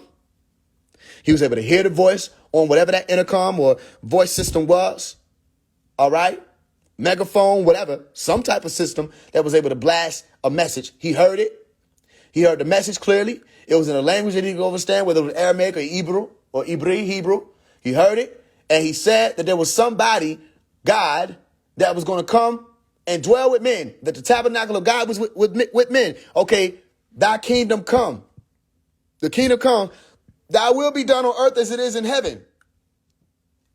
Okay, then Revelation is saying that that was going to happen, not just no prayer for you to pray for no reason. It's speaking about something that was supposed to actually take place. And God shall wipe away all tears from their eyes. There shall be no more death, neither sorrow nor crying. Neither shall there be any more pain, for the former things are passed away. And he that sat upon the throne said, behold, I make all things new. And he said unto me, write, for these words are true and faithful. And he said unto me, it is done. Amen. So mote it be. I am Alpha and Omega, the beginning and the end. I will give unto him that is athirst of the fountain of the water of life freely. Okay? Then that's when they get into, speaking of, it really wasn't threats. It was more so promises of what the fuck they said was going to happen. He that overcometh shall inherit all things, and I will be his God, and he shall be my son. But the fearful and unbelieving and the abominable and murderers and whoremongers and sorcerers and idolaters and all liars shall have their part in the lake which burneth with fire and brimstone, which is the second death. They talking about a weapon. Are you with me? The same weapon that they used Sodom and Gomorrah, same weapon that they showed you with the replication of that weapon, which was the effect of the destruction in the movie Noah. All right? The second death. And there came unto me one of the seven angels, which had the seven vials full of the seven plagues, the last plagues, and talked with me, saying, come hither, I will show you the bride, the Lamb's wife. And he carried me away in the spirit to a great and high mountain, and showed me the great city, the holy Jerusalem, descending out of heaven from God. They saying it again. They showed you that in the movie Close Encounters, because they were all on top of a mountain. And remember, there was a song that said what? She'll be coming around the mountain when she comes. Who? She'll be coming around the mountain. She'll be coming around the mountain. She'll be coming around the mountain when she comes. Speaking about a craft. What mountain? Mount Zion? Could it be the same Mount Zion that they were speaking about? They heard a resonance in the sky, a resounding thunderous sound. Are you with me? And had a wall great and high. Hold on. Having a glory? Nope. Yep. Having the glory of God, and her light was like unto a stone most precious, even like a jasper stone, clear as crystal. And had a wall great and high, and had 12 gates, and at the gates 12 angels, and names written thereon. This is all physical stuff. All right? Are you with me? Meaning you have to deal with, we're not talking about some type of spiritual occurrence. We're not talking about some type of spiritual event. We're saying whatever this was supposed to be, it was supposed to really happen, which means that whoever was here, as whoever these ascended masters were, these people who knew way more about this plane than we do, they were also here. Whoever these angels are here. So you have to ask people, why are people only experiencing demons? Why are people only experiencing demons with like sleep paralysis and stuff like that? Why are people only experiencing the dark beings? Is it possible that because of the frequencies that are already out here running rampant on the planet, we're not able to make the contact that we would have been able to make if we didn't have all these frequencies out here? Okay, so if it were possible that there was aid and assistance for those people who were willing to say, we want to shift this up. We don't want to inherit the fire. We don't want to inherit the curse, and we don't want anybody to inherit it. Actually, we want everybody to be able to make their way back to what we were. We want this shift to take place. Okay, if it were possible that we could get help, why would anybody tell people not to seek it? If you can tell me that you've gone out of your way and proven that there is no such thing as God, if you've proven it, not debunked it. You know, to debunk something don't mean shit. In all actuality, you could debunk something and still not have the facts. To debunk is to say you put a dissertation together or an argument together to say that you want to say you presented another idea against it. You're not really saying factually or able to prove factually that it's false. So can you really, as a human being with your little self, prove God to be non-existent? No. You can't, and nobody has. And say, who's proved that God is real? Good question. It depends on what you're speaking of when you say God. Because if you're saying God as an Elohim, plenty of people have proven to different people that it exists. They exist as extraterrestrial people with homes, planets, tasks, missions, things to do, children, all right? They exist. Their vehicles exist. They may be on planet, off planet, but they're real people. Okay, well then that's what God meant. That's what the ancient Egyptians were saying. That's what they meant by the Enad, the Ogdo, the Neteru, the council, the judges. All of this was saying the same thing. The host, the heavenly host, is saying the same thing. When you snap out of that spiritual spell, it'll make sense to you. There's no such thing as some angel floating around in the sky with a trumpet that just happens to be a spirit, which just also happens to have physical clothes on his body. And you have to explain to me, how the hell did an angel that's supposed to be a spirit get a physical trumpet in his hand? No, the wings represent the flying of the vehicles. The trumpets represent the sounds that came off of those vehicles. It should be clear. It should be. Those vehicles made sounds. They still make sounds. Some people hear them. They still making sounds. Are you with me? And a lot of this is being covered up, and people want to think that people are crazy to be able to point it out. So it's not that angels aren't real. Let's just explain it better. Let's explain it better. All right? It's not that the Orisha don't exist. Let's just explain it better. It's not that there's no such thing as a Kachina. Let's explain it better. It's not that there's no such thing as Allah. Let's explain it better. It's not that there's no such thing as this group of people here, this group of people there, the Israelites, the Ishmaelites. Let's explain it better. Let's explain it better so there's no confusion. Once clarity comes, they say, wait a minute. That does make sense, because in the book of Revelation, they said that an angel came down with a little book and told the person who was recording to take the little book and eat it up. And don't even say what the hell the book is. Look, eat it up. It's going to be in your mouth like honey. It's going to be in your stomach bitter. Eat up the book. There's also a part where 7 thunders went off, 7 messages, 7 sounds were heard. Whoever Yochanan was or John was, he was supposed to, or thinking that he was going to write that down. And they said, don't write those 7 thunders. Don't say what the 7 thunders were. Seal them up and write them not. All of that means something. All of that's for a reason. Because then ask, what were those 7 thunders? And like I've taught people before, you can't just make them up, because that's against the rules. Because the book of Revelation said you can't do that. You can't just add the 7 thunders in there. If they said seal them and write them not, seal them up and write them not. Okay, in this book, that's supposed to be the book that was sent literally to John to show him all these things that were surely to come to pass, all the words being true and faithful. Okay, well, then I think anybody walking in that faith, you should listen to the book of Revelation. You should read the book of Revelation, which is why the rest of these pastors, reverends, and all these people, they stray away from that book, because that book is speaking about something that's not, it's really hard to monetize shit that ain't happened yet. It's really hard to just monetize some shit where people will have to be wondering, wait a minute, this is saying something's going to happen. This is talking about events. What do we do about that? What is this craft coming down from God out of heaven? Who are these angels flying around with messages? Where does this little book come from? What does that mean? Why they say seal up the 7 thunders and don't write them? What does this mean?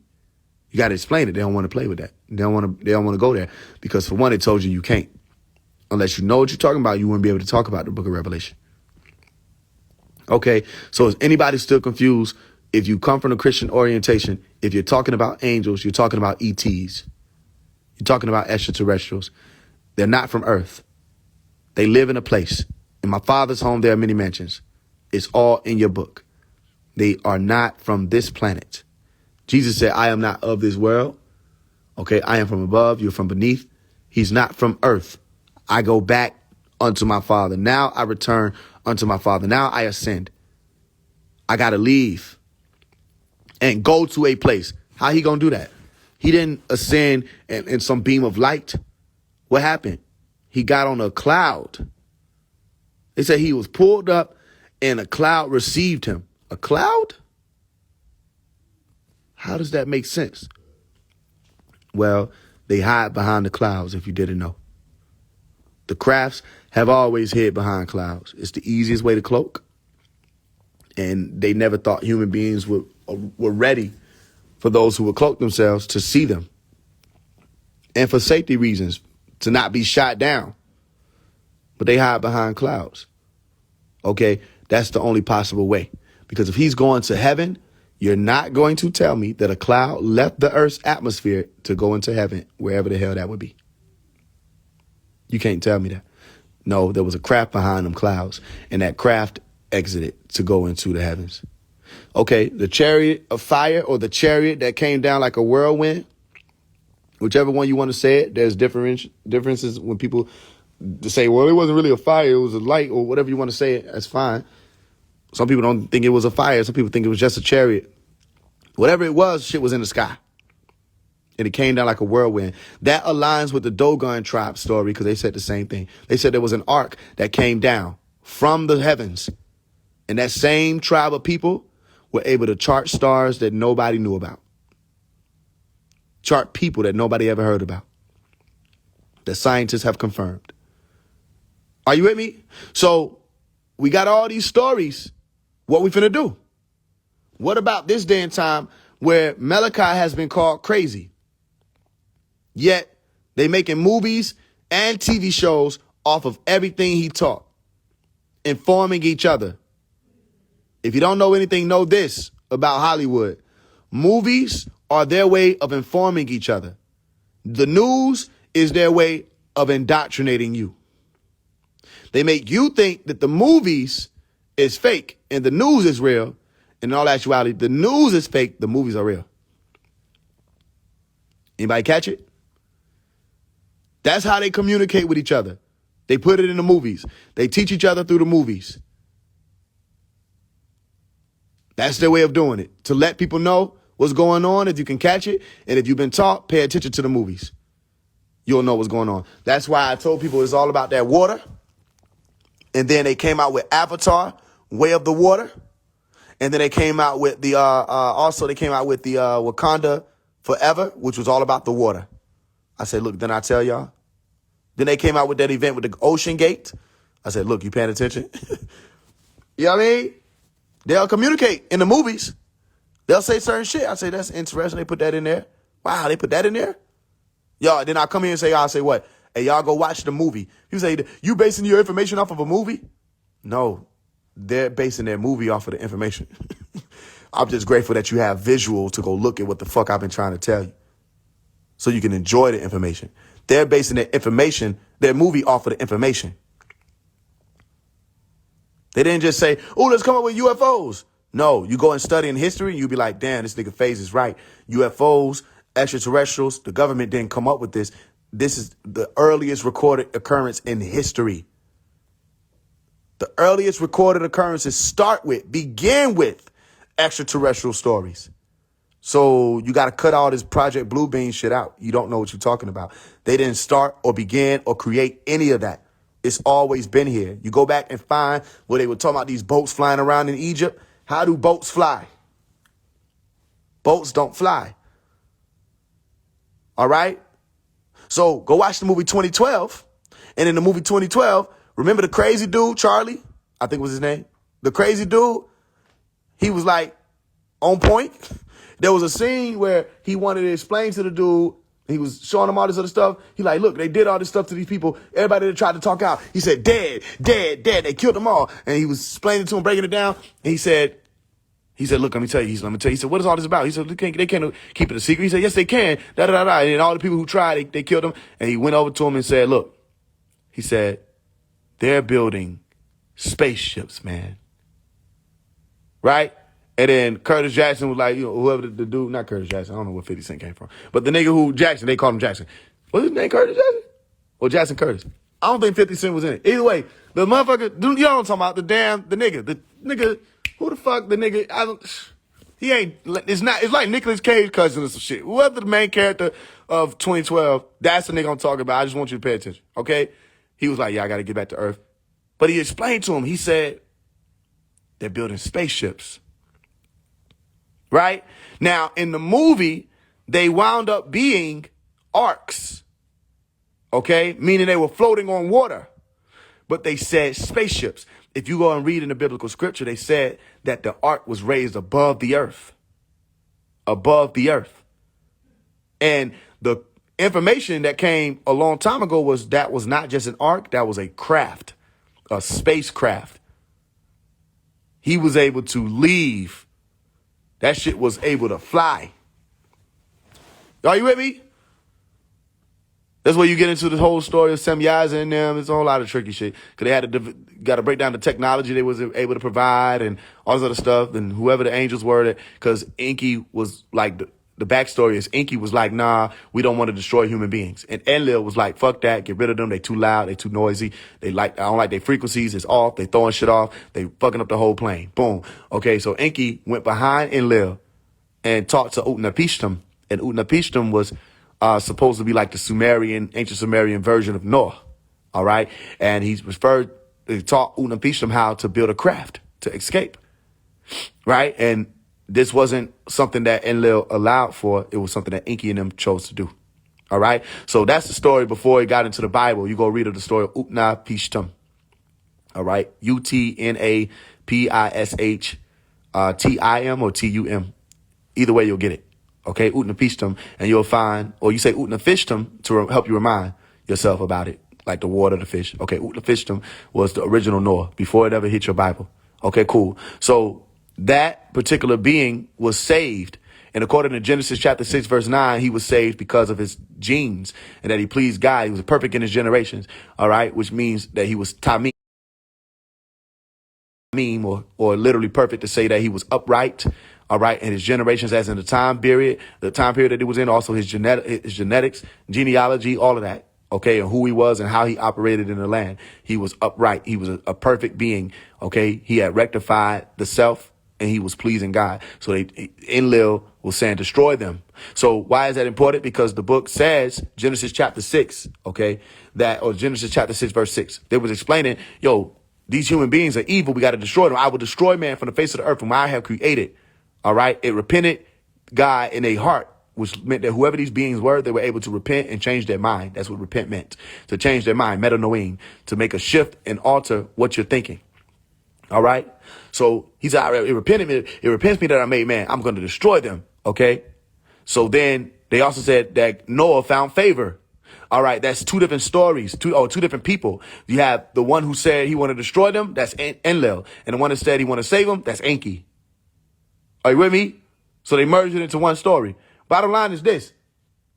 Some people will look at it like, if you were watching a movie like The Day the Earth Stood Still, the extraterrestrial who came through and took the human form was only doing his job. He was only doing what he was supposed to do. And he was only saving the planet. He didn't give a fuck about whoever these parasites of beings are or were. He was saying, look, if the planet dies, you die. But if you die, the planet lives. Are you with me? So he was trying to explain to them, look, y'all got to go.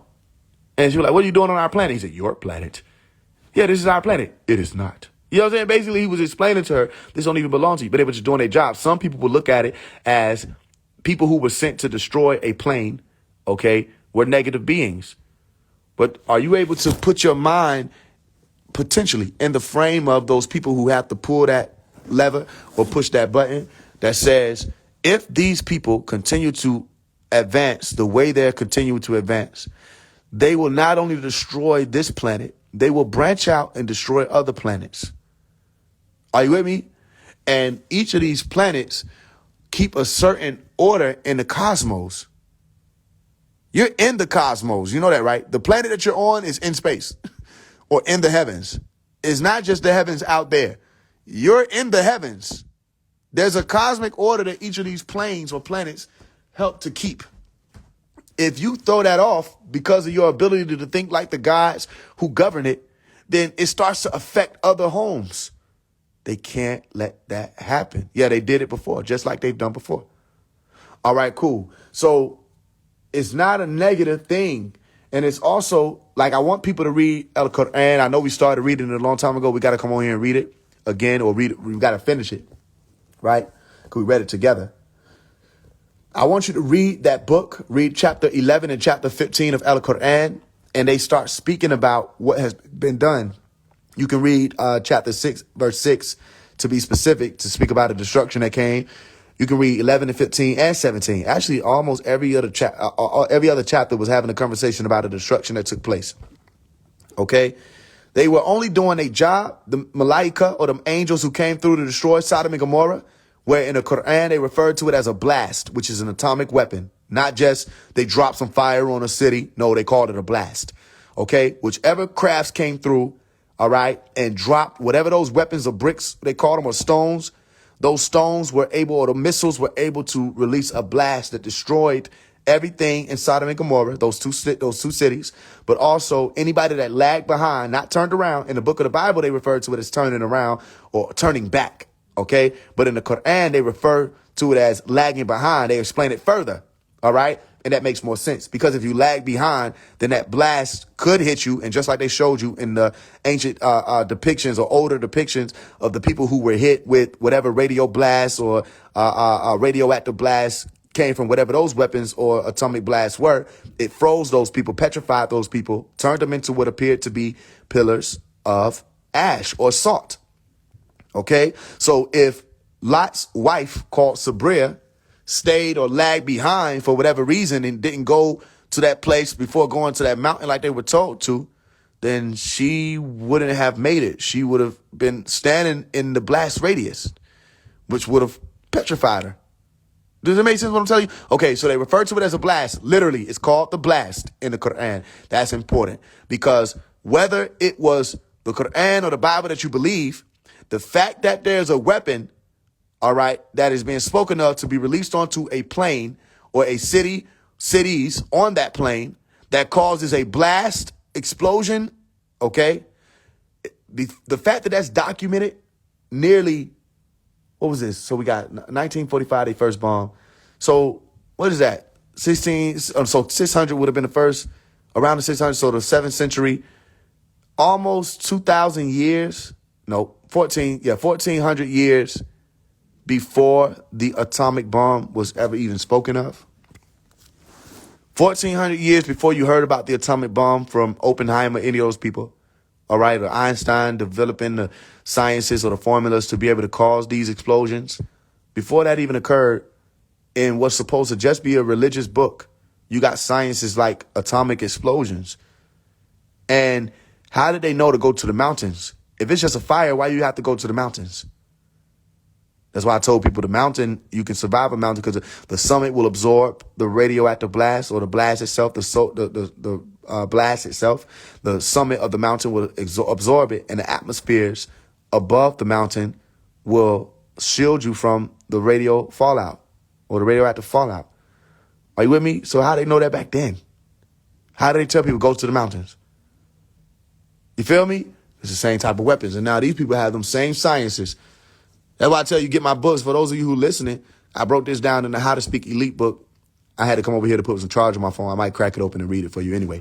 But I had to put it in my book where I explained 1942 with Oppenheimer and how they petitioned him with the Bohemian Grove, and had all these other people that were said to be at the meeting also, which was a whole different conversation. A lot of people don't know about that, which were not human beings, because the Greys were the ones who had that type of technology.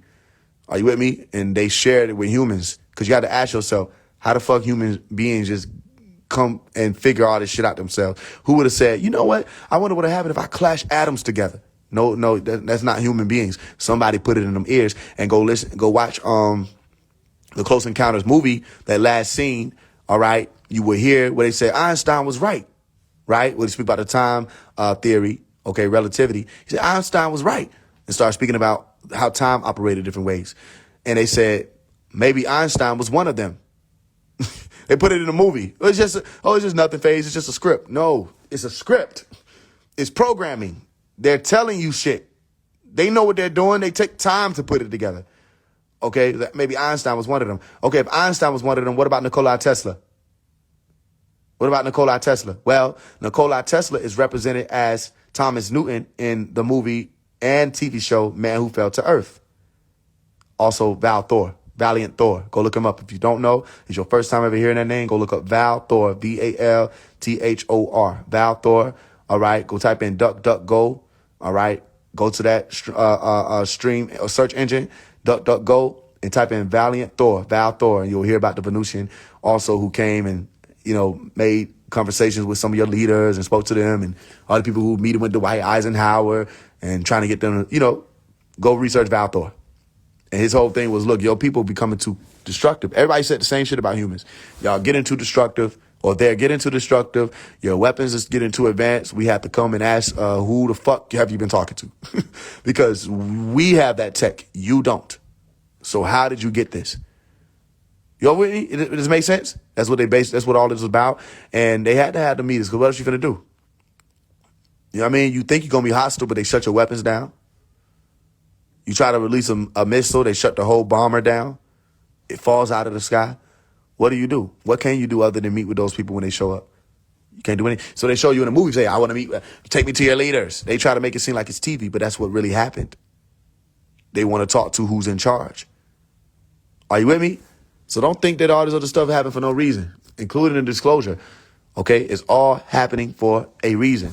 But when you research 1942, September, where Oppenheimer was petitioned by the elite at Bohemian Grove, that did not happen for no reason. Are you with me? So tell me this. 1942, he's petitioned. In 3 years, you perfected the fusion of atoms and clashing this together, uranium this, and nuclear fission is now something you understand. In 3 years, you cracked some shit that they've been trying to figure out their whole fucking hundreds of years. No, he had help. They all had help. And then what they do? They thought they could use the weapon. They said, we got the weapons of the gods. They tested it on those innocent people.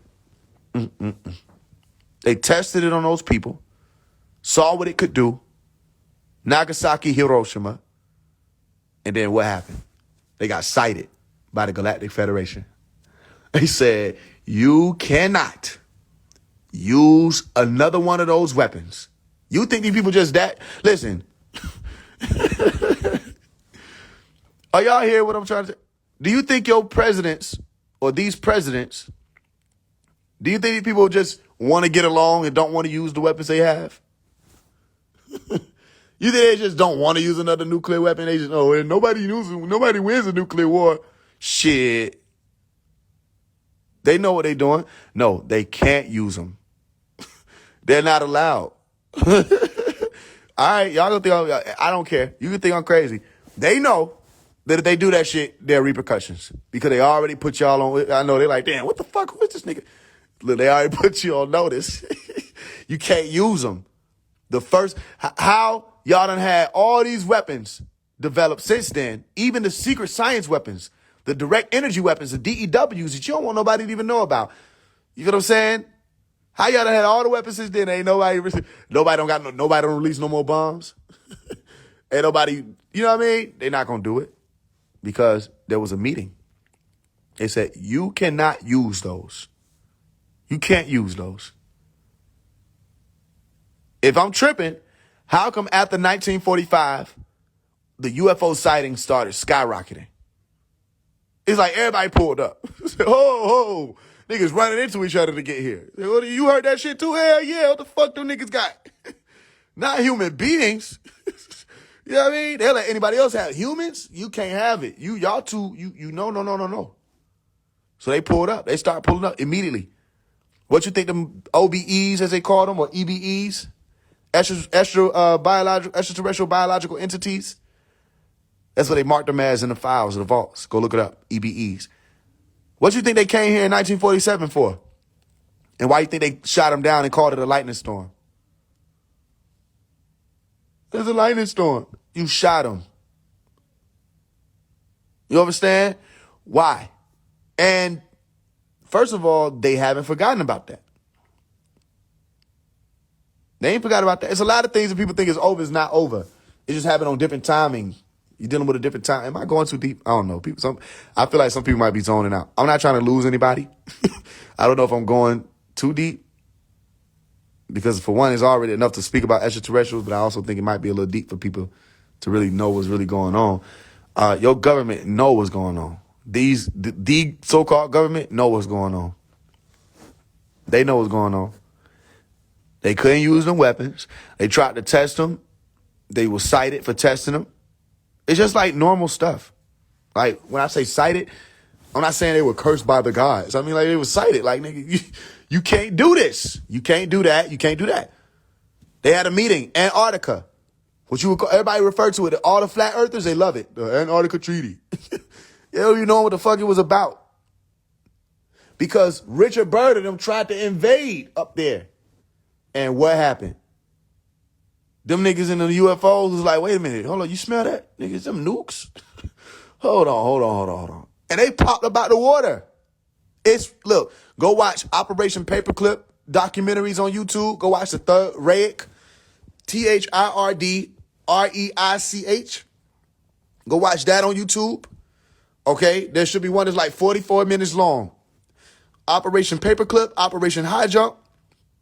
All right, them Russians, they've been telling it. It's in Russian, but they got the subtitles. But they've been telling it. They said, yo, that nigga Richard Byrd went up there and was like, yo, we finna ride on them niggas. And got intervened. And it was on film. They got it on film, too. They whole fleet devastated. In seconds, out of nowhere, crafts started coming up out of the water and was shooting laser beams at the craft. Started fucking they shit up. They said, bro, what the fuck? They trying to figure out where it was even coming from or why. Because they knew what y'all was planning on doing. Because, first of all, Antarctica is near one of the poles. That whole space right there, the pole of the earth is right there. Why would they let you let off any of these weapons near a pole? Look at how silly these people are. That didn't even dawn on them. Don't bring nuclear weapons to the pole of the planet, idiot. That's just common sense. Are you with me? You ever played Jenga? Do you knock the whole bottom off? Are you trying to lose? So what they said is you can't use, first of all, they veto or outlaw the usage of atomic weapons, any type of weaponry in Antarctica. You cannot bring them. Your countries or these countries can't agree on shit. Why they all agreed on Antarctica? Because they had to. You don't have no choice. You don't have no choice.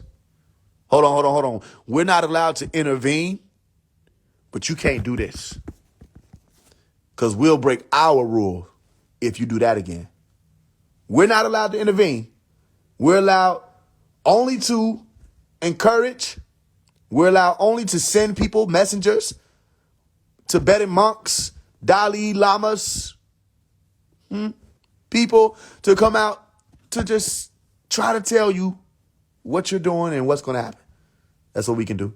Or we may be able to every now and then speak to certain children, you know what I mean, and hope that somebody listens to the little people. We can't intervene. We can't make you do anything. We can't do anything. It's against the law. It's against intergalactic law to intervene on the course of a developing species or human beings. You can't do it. They're not allowed. Okay, but you cannot. You can't destroy the planet. That's where we step in. That's how it happened. So that Antarctica treaty was speaking about, for one, you're not allowed to bring advanced weaponry at all to Antarctica. there can be no wars that take place on Antarctica's, I don't want to say soil, but the base of Antarctica because of that pole that's right there. You can't bring it there, and you can't bring it to the North Pole. You can't bring it nowhere near the poles. It's important. If one of those goes off near the poles, ain't no telling what happens to your planet. Are you with me? Because the fact that they released it in 1945 caused a disruption on the plane anyway. You have to remember we're dealing with atoms here. Things that hold realities together, they're clashing them. So it's not just no bomb. When you see that bomb, it's because something went wrong. That's what that explosion means. Boom, hold up, that's chaos. Something happened wrong. They did something wrong on purpose. These motherfuckers made formulas that cause shit to go wrong purposefully.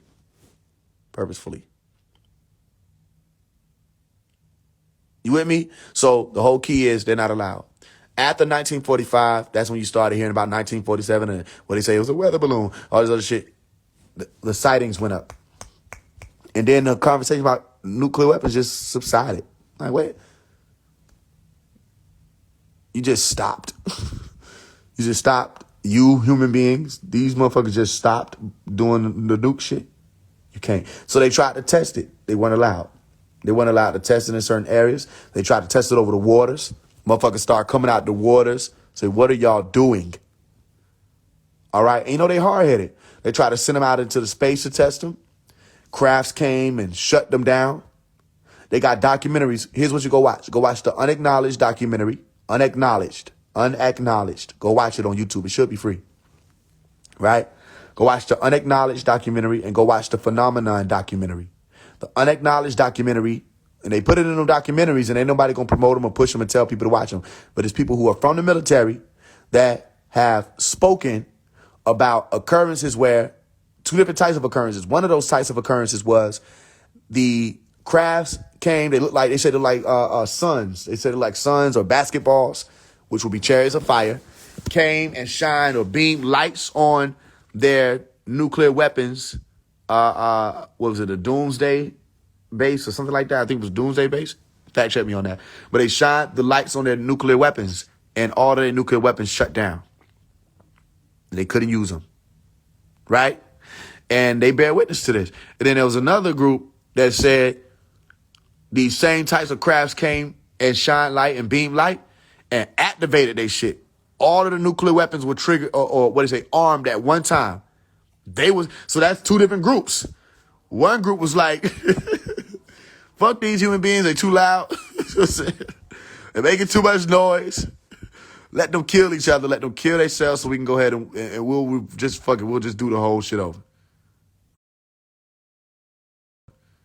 Right? There's another group that was saying, no, they're about to destroy themselves and we got to intervene and see if we can just talk sense into them. You know what I mean? So it's real like that. Look, I didn't make none of this up.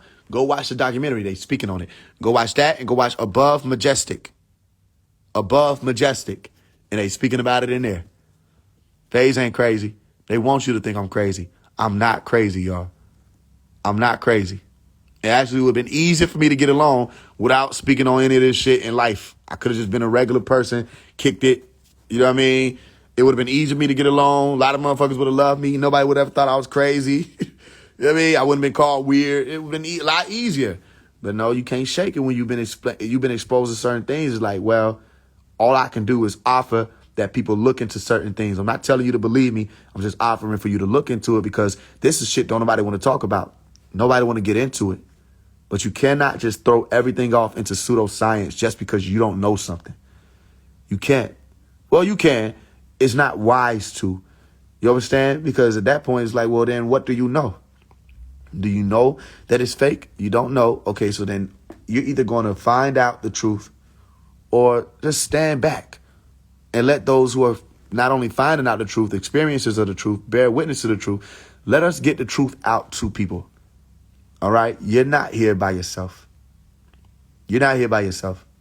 This planet is not owned by the government you think it owns it. They ain't in control. They're not in charge. They're in control. What they're in control of is the farms. So they do control the farms. What are the farms? the countries, the civilizations. They do form, they do control those. They do not control Terra, Ardu, Eridu, Ard, the Earth, the Blue Planet, Tiamat. They don't control her. They have no idea about all the different types of beings that even come into play when it comes to the control of this plane. So it's really different. All right? Your interacting with that green light is changing things. Your interacting with that green light is affecting the plane. So keep going. Keep going. Your meditation, your willpower, all of that you activating is affecting the plane. So keep going. It's making you better. I say let's fast. You fast. If you did a day, you did a day. If you did 2 days, you did 2 days. If you did 3 days, you did 3 days. You still did something, or you considered it. And that's recorded too. Not just because I said it, but because you're able to say, I will be agreeable about something that I say, this can help me. If I brought it or somebody else brought it to you, I'm not the only one speaking on this stuff. You understand?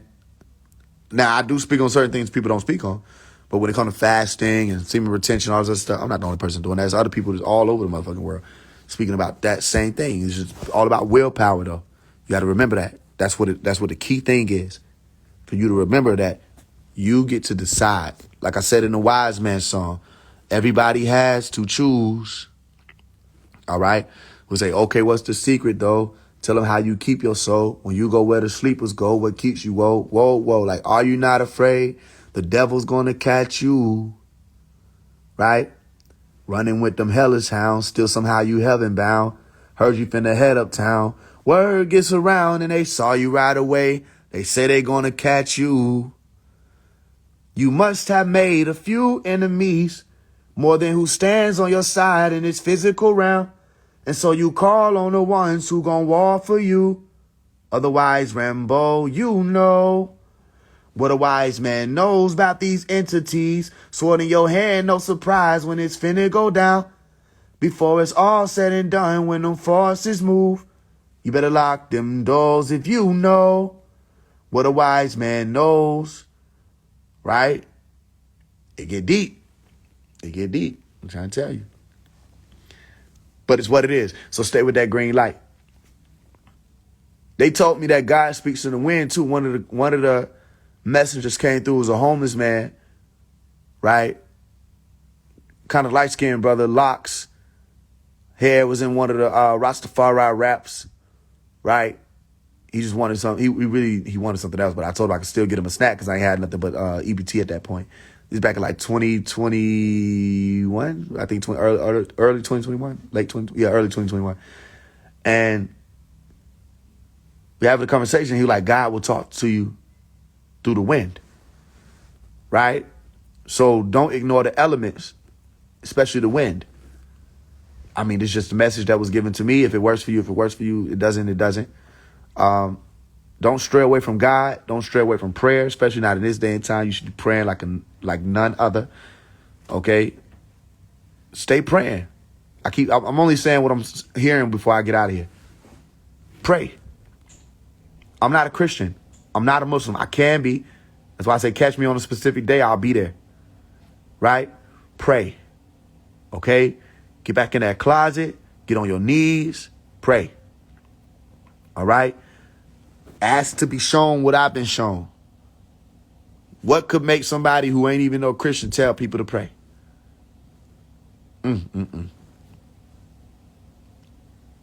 What did you have to see to not even be no Christian to tell people be cautious of that fire, be cautious of hell, be cautious of these demons? And I don't want it to be that we only experiencing them. I want you to see the Etherians. I want you to feel what it feel like to be in the presence of somebody that's just like reminding you. This was during this summertime. I woke up. I was laying on the edge of my bed. I looked over. There was a being standing next to what do you call it, the coat rack? The coat rack I had in that room, I was in a hotel room.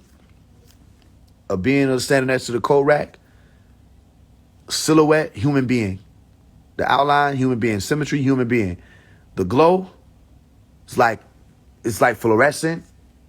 green light, pink light, purple light, moving around, and like, what's the shit we used to have? What was the things when we were children? That's the best way to explain this shit. What was the things where you flip the shit up, lava lamp? Remember the lava lamp things? But it was something like little toys we used to have that wasn't really lava lamps, but you flip it upside down and it do that little, y'all know what I'm talking about? The fluids get to moving around and there's different colors. That was how, it wasn't a kaleidoscope. It was something else, but you flip it upside down and it's like liquid. And it, I don't know, for some reason that was fun for us, but that's how the inner makeup of that being looked. And you feel so calm in their presence. It's like there's literally nothing to worry about when they near. You understand? I've experienced it. I would like people to experience that. It's a lot of things that I just want people to know. So many things I want y'all to know. But it's like I got to break it down the best way I can as we go and keep reminding you and showing you, say, look, here go the game. Here go the game. And here go this piece right here. Here go this piece. Y'all see that? Y'all see that? Look how quiet the industry is. Look, listen. They ain't saying shit. They ain't making no noise. We shut they shit down. They industry is permanently changed. They had a video with Offset saying, yo, you know, he said the non-content music ain't winning no more. Oh, you think? Oh, for real? Swear. Swear up and down. Left and right. Diagonally. Are you swear? You sure? No non-content music ain't working no more? Offset? You sure, Offset? Yeah, they can't do nothing about it. So things are changing already. You can hear it. So I said, keep watching, keep walking. Some of y'all been here 2015, 2016, 2017, 2018, 19, 20, 21, 22, 23. Now we in 24 almost. Some of y'all been here. Some of y'all just got here. But you, for some reason, you here because you bore witness to something. You saw something I did. You heard something I said. Something. You said, no. This ain't normal. This is something. This is something. You feel me? So it's already changed. The world is already changed. Keep going with the green light. Put other people onto it. Explain it. And if you have trouble explaining it, send the video to them. Science of green light. I did all the explaining. Help them understand it to the best of your ability. And where you may be able to explain certain more things. You may have done further research on certain things. That's fine. Break it down to them. Be a teacher. Teach it. Explain it. All right. Put them on. Help them. How many people, once you figure certain things out, when that eureka moment happened and occurred for you, it's like you made a decision in your mind you were never going back. How many people, not even just from me, just from anything, you had a moment where it's like it clicked for you and you was like, I'm not going back. And things started changing in your life where you say, you know what? I'm doing what I'm supposed to be doing. I'm not going back.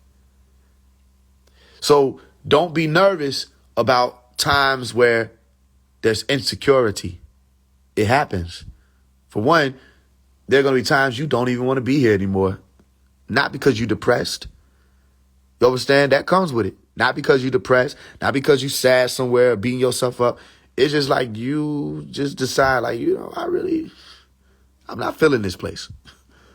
You know what I mean? So don't be nervous about that. Feel yourself through it. Okay? You still got a job to do here. You still got work to do here. We still working. And we need everybody we can get to do this work. All right? If you feel like you fall or slip up, listen, if you can acknowledge that you did that, you ain't really slipped. You ain't really fall. You just made a decision. So all you have to do is just make more of the decisions that you would be proud of. And the more you're proud of yourself and making those decisions, the more you can encourage other people to with green light. You can't really encourage people to do shit that you ain't really doing and do it with green light. Now, you can put on, because this is what we were taught coming up, that you put on for the children. Meaning, even if your parents weren't righteous, they were able to put on, what was it? Replicate?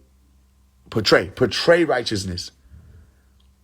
All right. And their portrayal of righteousness is what influenced people like myself.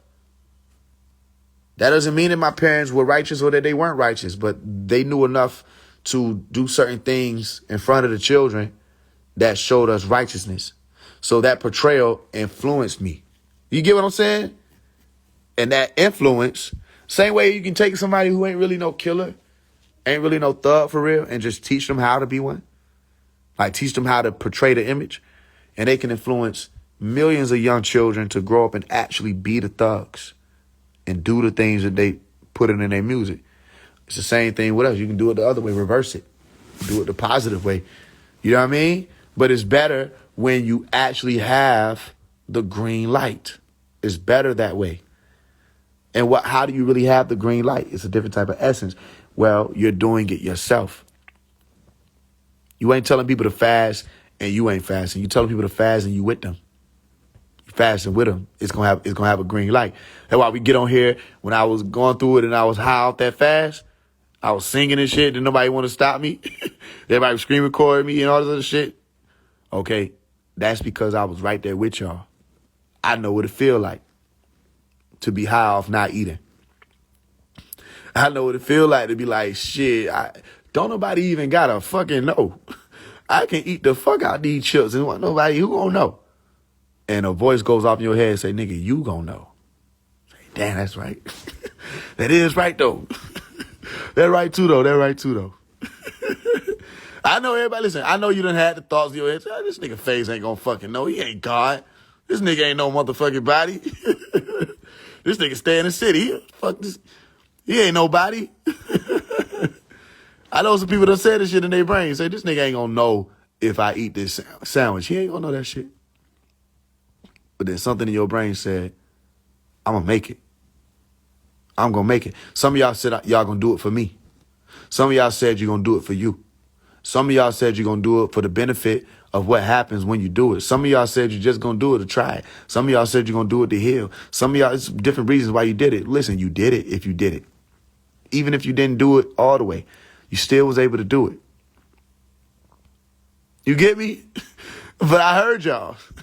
I heard y'all talking shit. What the fuck this nigga think he is? And then after you did, you like, fuck, I ain't even had to do that shit. I heard you smacking and everything. Fuck this shit. I don't know. Oh, fuck this nigga here. Told that shit up.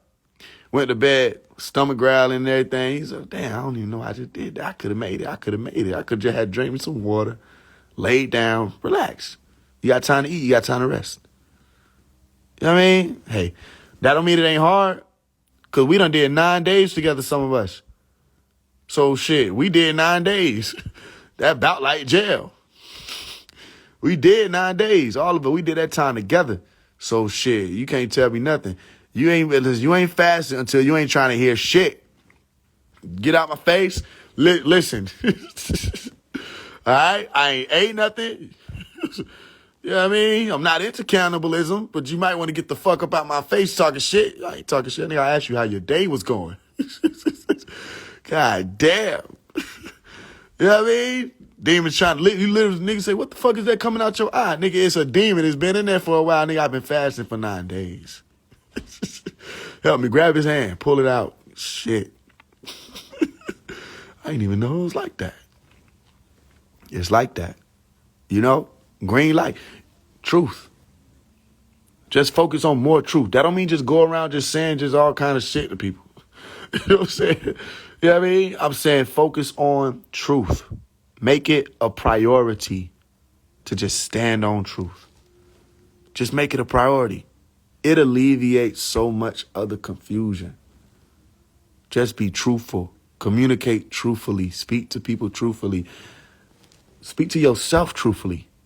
That's really important. Having healthy self-talk is essential to conscious ascension. Healthy self-talk don't mean always talking nice to yourself, because sometimes you might have to get on your own ass. You might gotta say, bro, what the fuck is you doing? Sis, you gotta straighten up. You might have to. You feel what I'm saying? Do y'all talk, like literally have a conversation with yourself? Speak to yourself and say, yo, what's up? What's up? What are you doing? You stronger than this. Get familiar with that voice that is you that's gonna talk to you. Sometimes you gotta give it a sound. Sometimes you gotta give it a color. I gave you a color. Green. See a green version of yourself anytime you feel low. All right? It don't always got to pick you up. You don't always got to act like you ain't going through what you're going through. Just see a green version of yourself come and stand there with you. Put their hand on your shoulder. All right? Hug you. And say, it's okay to feel how you feel right now. It's okay to feel how you feel right now. It's all right. You know what I mean? Not just a hug, rock yourself left and right. You know what I mean? Rock yourself left and right.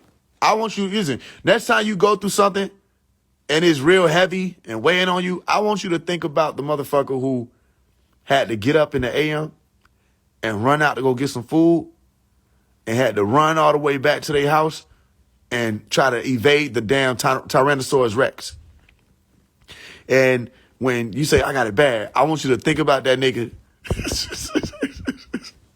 running with that little turkey leg with the Tyrannosaurus Rex behind him. I want you to think about all the different types of struggles human beings have had to go through. You're not by yourself in that. You know what I mean? Just look at the nigga. Listen, you can't think the nigga is high stepping it back to the cage. You got to see him. I know you see him. What he wearing? Some of y'all, I don't know why it is. Some of y'all see the little cheetah print shit. Why is it always a cheetah? The fuck? It was other animals. You know what I mean? See the nigga high stepping it? For some reason, the grass is high. I don't know why the grass is high. So there's no lawnmowers and shit. But still, see that nigga getting back to the cave, diving in that motherfucker. And the Tyrannosaurus Rex say, see you tomorrow, motherfucker. You know what I mean? That's his life. Wake up, go grab the turkey leg, rip it, run to the cave, survive, eat. Got a little water riding through the cave. You know what I'm saying? Put a lip to the ground, drink. That's his life until he dies. You know, so, you know, I think you would survive knowing that you ain't really, you know, you ain't get to pay that bill on time. Okay, cool. You know, you don't have to go get the turkey leg. And you can find a way to get the bill paid on time. You can get, you know, whatever, loan, borrow, whatever. You know, hey, look, or you could be homeless. It could happen. You could probably end up homeless. You still don't got to go run and get the turkey leg. You know what I mean? You still can get your life together and get unhomeless. Didn't have to run to get the turkey leg. You know what I mean? Shit ain't going right. Your relationship, it might get rocky. Okay, cool. Y'all don't both got to run and get the turkey leg. You know what I mean? It might be rocky. Shit might not be going right. But that damn Tyrannosaurus Rex ain't nowhere near y'all. You know what I mean? Grab yourself and say, it's all right. It's all right to feel how you feel. Okay? Congratulate yourself when you do well. Congratulate yourself. Treat yourself. It was a sister said, when the last time you did something nice for yourself? When the last time you did something nice for yourself? And I was going through it when she said it. But the sister had brought some green light when she was speaking. And I had to, in that moment, I stood in the truth. I said, I'm doing it right now. She said, what you doing? I said, I'm speaking to you. You brought me some green light. When the last time you did something nice for yourself? Take yourself out. Now, look, don't get it twisted because everybody be trying to make it seem like it's something that is not. I'm not trying to get into no self-love talk, no none of that because, look, self-love is cool. But you going to really get tired of massaging your damn self. So I'm not telling nobody to play they self. You know what I mean? You get tired of massaging your damn self. You're one hand over by one shoulder. The other one is like, nigga, this is corny. What the fuck is this? You know what I mean? You can rub your own feet it ain't nothing on getting your foot rubbed, but you can rub your own feet. Yeah, you know, rub my foot. It's like you can't lay back and relax. You got to rub your feet. You can try to get on your stomach, try to scratch. Okay, I'm rubbing my foot. It don't do the same thing. Sometimes you need motherfuckers or self-love. You know what I mean? Nah. You know what I mean? Just protect your peace at all costs. Facts. Protect your peace. But at the same time, you know, listen. All I'm saying is be kinder to yourself. And in them times when you got to be rough, it should be rough. But do it like a parent would. You know, not like somebody just judgmental. Do it like a parent that's a good parent that really just wants to see their child do better. And if you got to give yourself a color, give yourself a color. I gave you green. All right? Heal yourself. Be right there with you. Remember, you right there with you. And there's going to be time where another version of yourself, the red version of yourself, say, nigga, we don't got to do shit today. And the green version say, nigga, get up. Go outside. Do some cardio. Run a mile. Come back, drink you some water. You're going to be so grateful for that water. Other than just waking up and just getting the water. You know what I mean? Let them niggas fight. And cheer on the right one, too, though. Cheer on the green one. Jump. Jump the nigga. You know what I mean? And win.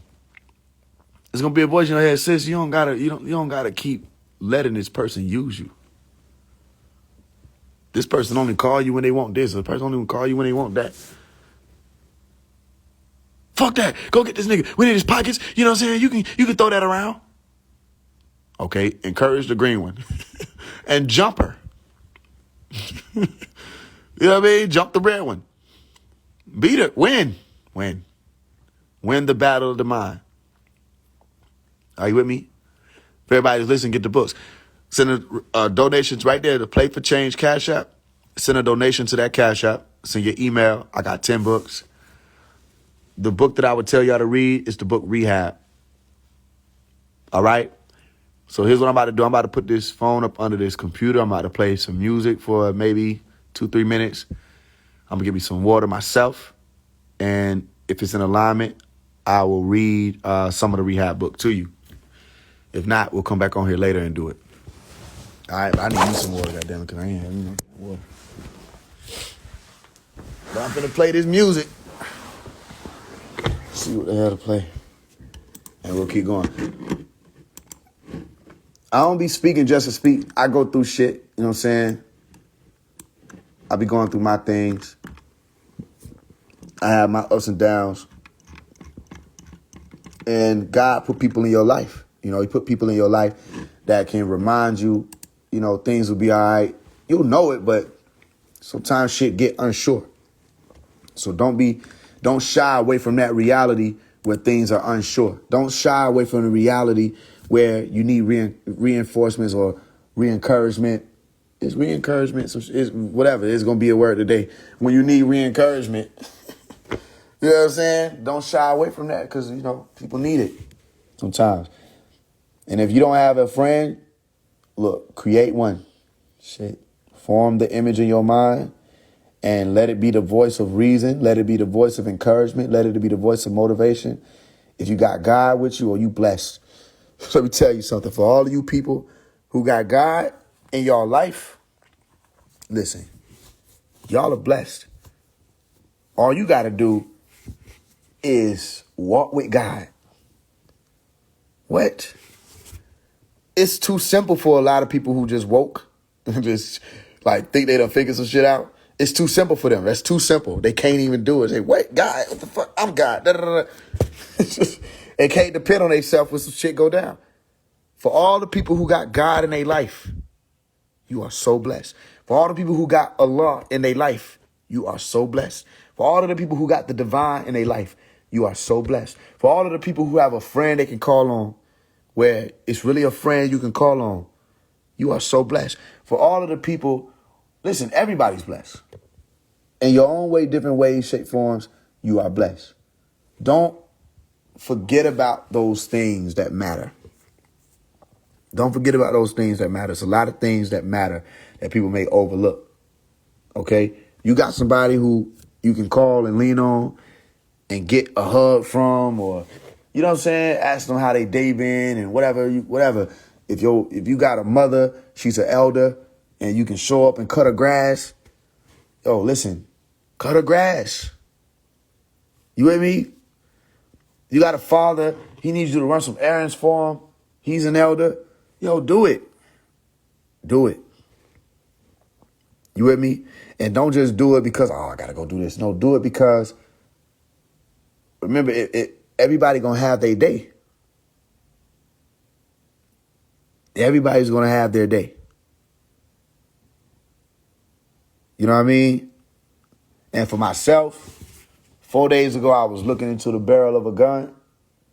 And even though it was unfortunate, different ways you could see it, I was good, y'all. I was at peace. That's good to know. You don't come out of that the same person. I've had guns to my face before. It was never like that situation. Where it's like, I know I heard the shots. It was an echo. But something happened and they weren't allowed to pull the trigger. Something happened. You with me? So all these days you got, you better not take that shit for granted. Everybody got their time. You better do some shit with this. Everybody that's on here, you better do some or do some more. Do more than what you're doing. You think you're doing enough? No, you're not. Do more. Do more. I've helped people Faise. I did this, I did that. You better not turn that heart off. You better not turn that heart off. You want to learn the secret behind abundance? It got to be in you. It got to be in you. How you run out of love? I got a nerve to talk about some riches or some money or some material gain. But you out of love? Some shit that move all across the infinite planes? You out of that? You ran out of some shit that naturally come? In the hospital room when a child is born, love is present. Everybody can feel it. Well, no matter what race, ethnicity, everybody can feel it. That baby look in your eyes and you know love. And you ran out of that. You better not turn that heart off. Okay, maybe people didn't appreciate you. Let me tell you something from experience. Don't turn your heart off. Because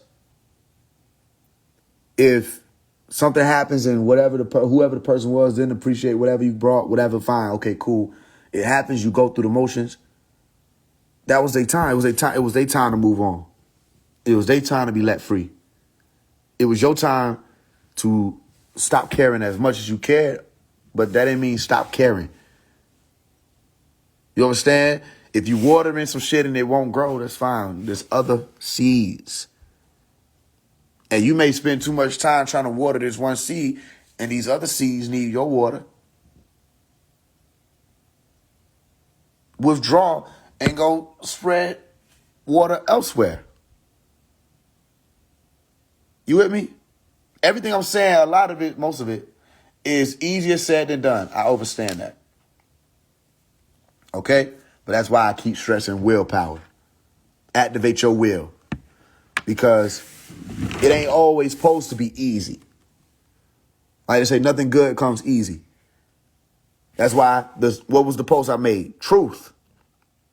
You will know the truth. And the truth will make you free. Truth isn't always easy. But truth is truth. Truth ain't always easy. But truth is truth. You will know the truth, and the truth will make you free. You with me? So let's listen to this real quick. Let's get into it.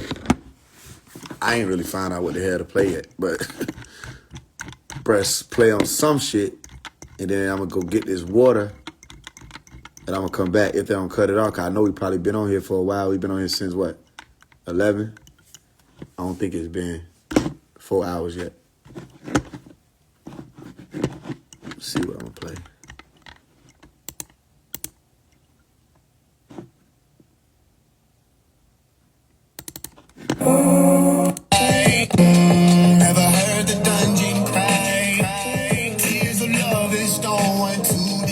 on the prisoner inside. It's the calling, all it takes. I'm falling on my face. Even though we fallen straight, free all the slaves. In the Father's name I pray.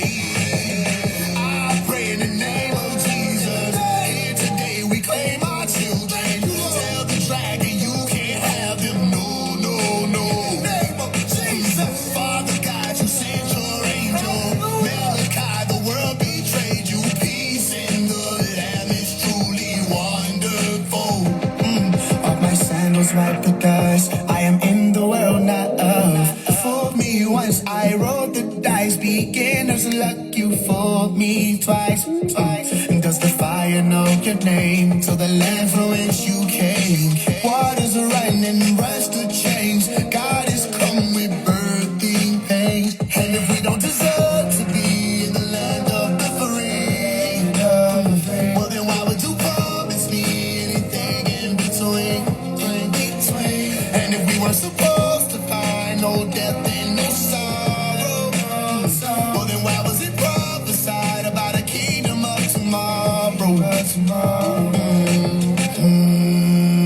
Never heard the dungeon cry. Tears of love is stolen to disown the prisoner inside. It's the calling, all it takes. I'm falling on my face. Even though we fallen straight, free all the slaves. In the Father's name I pray. Dungeon cry, you all will cry no more. Why?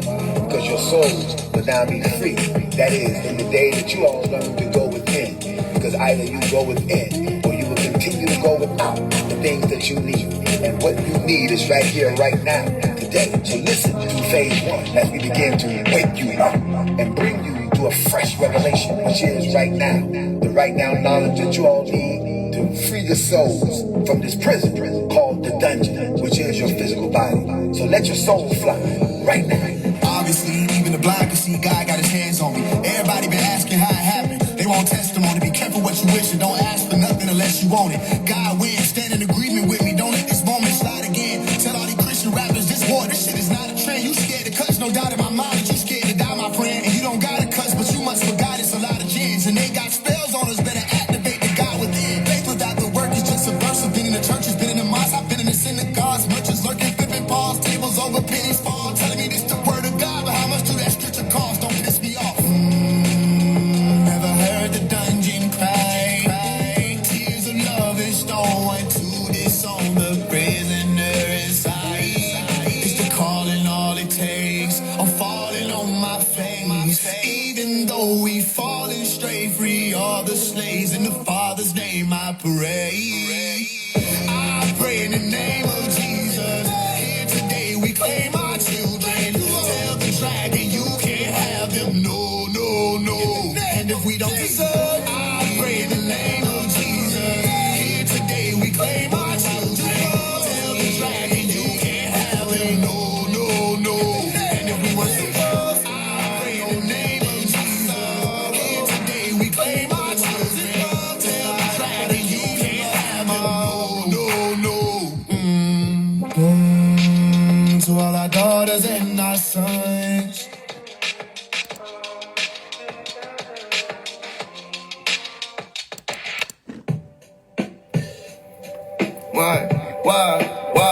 Why, he had time.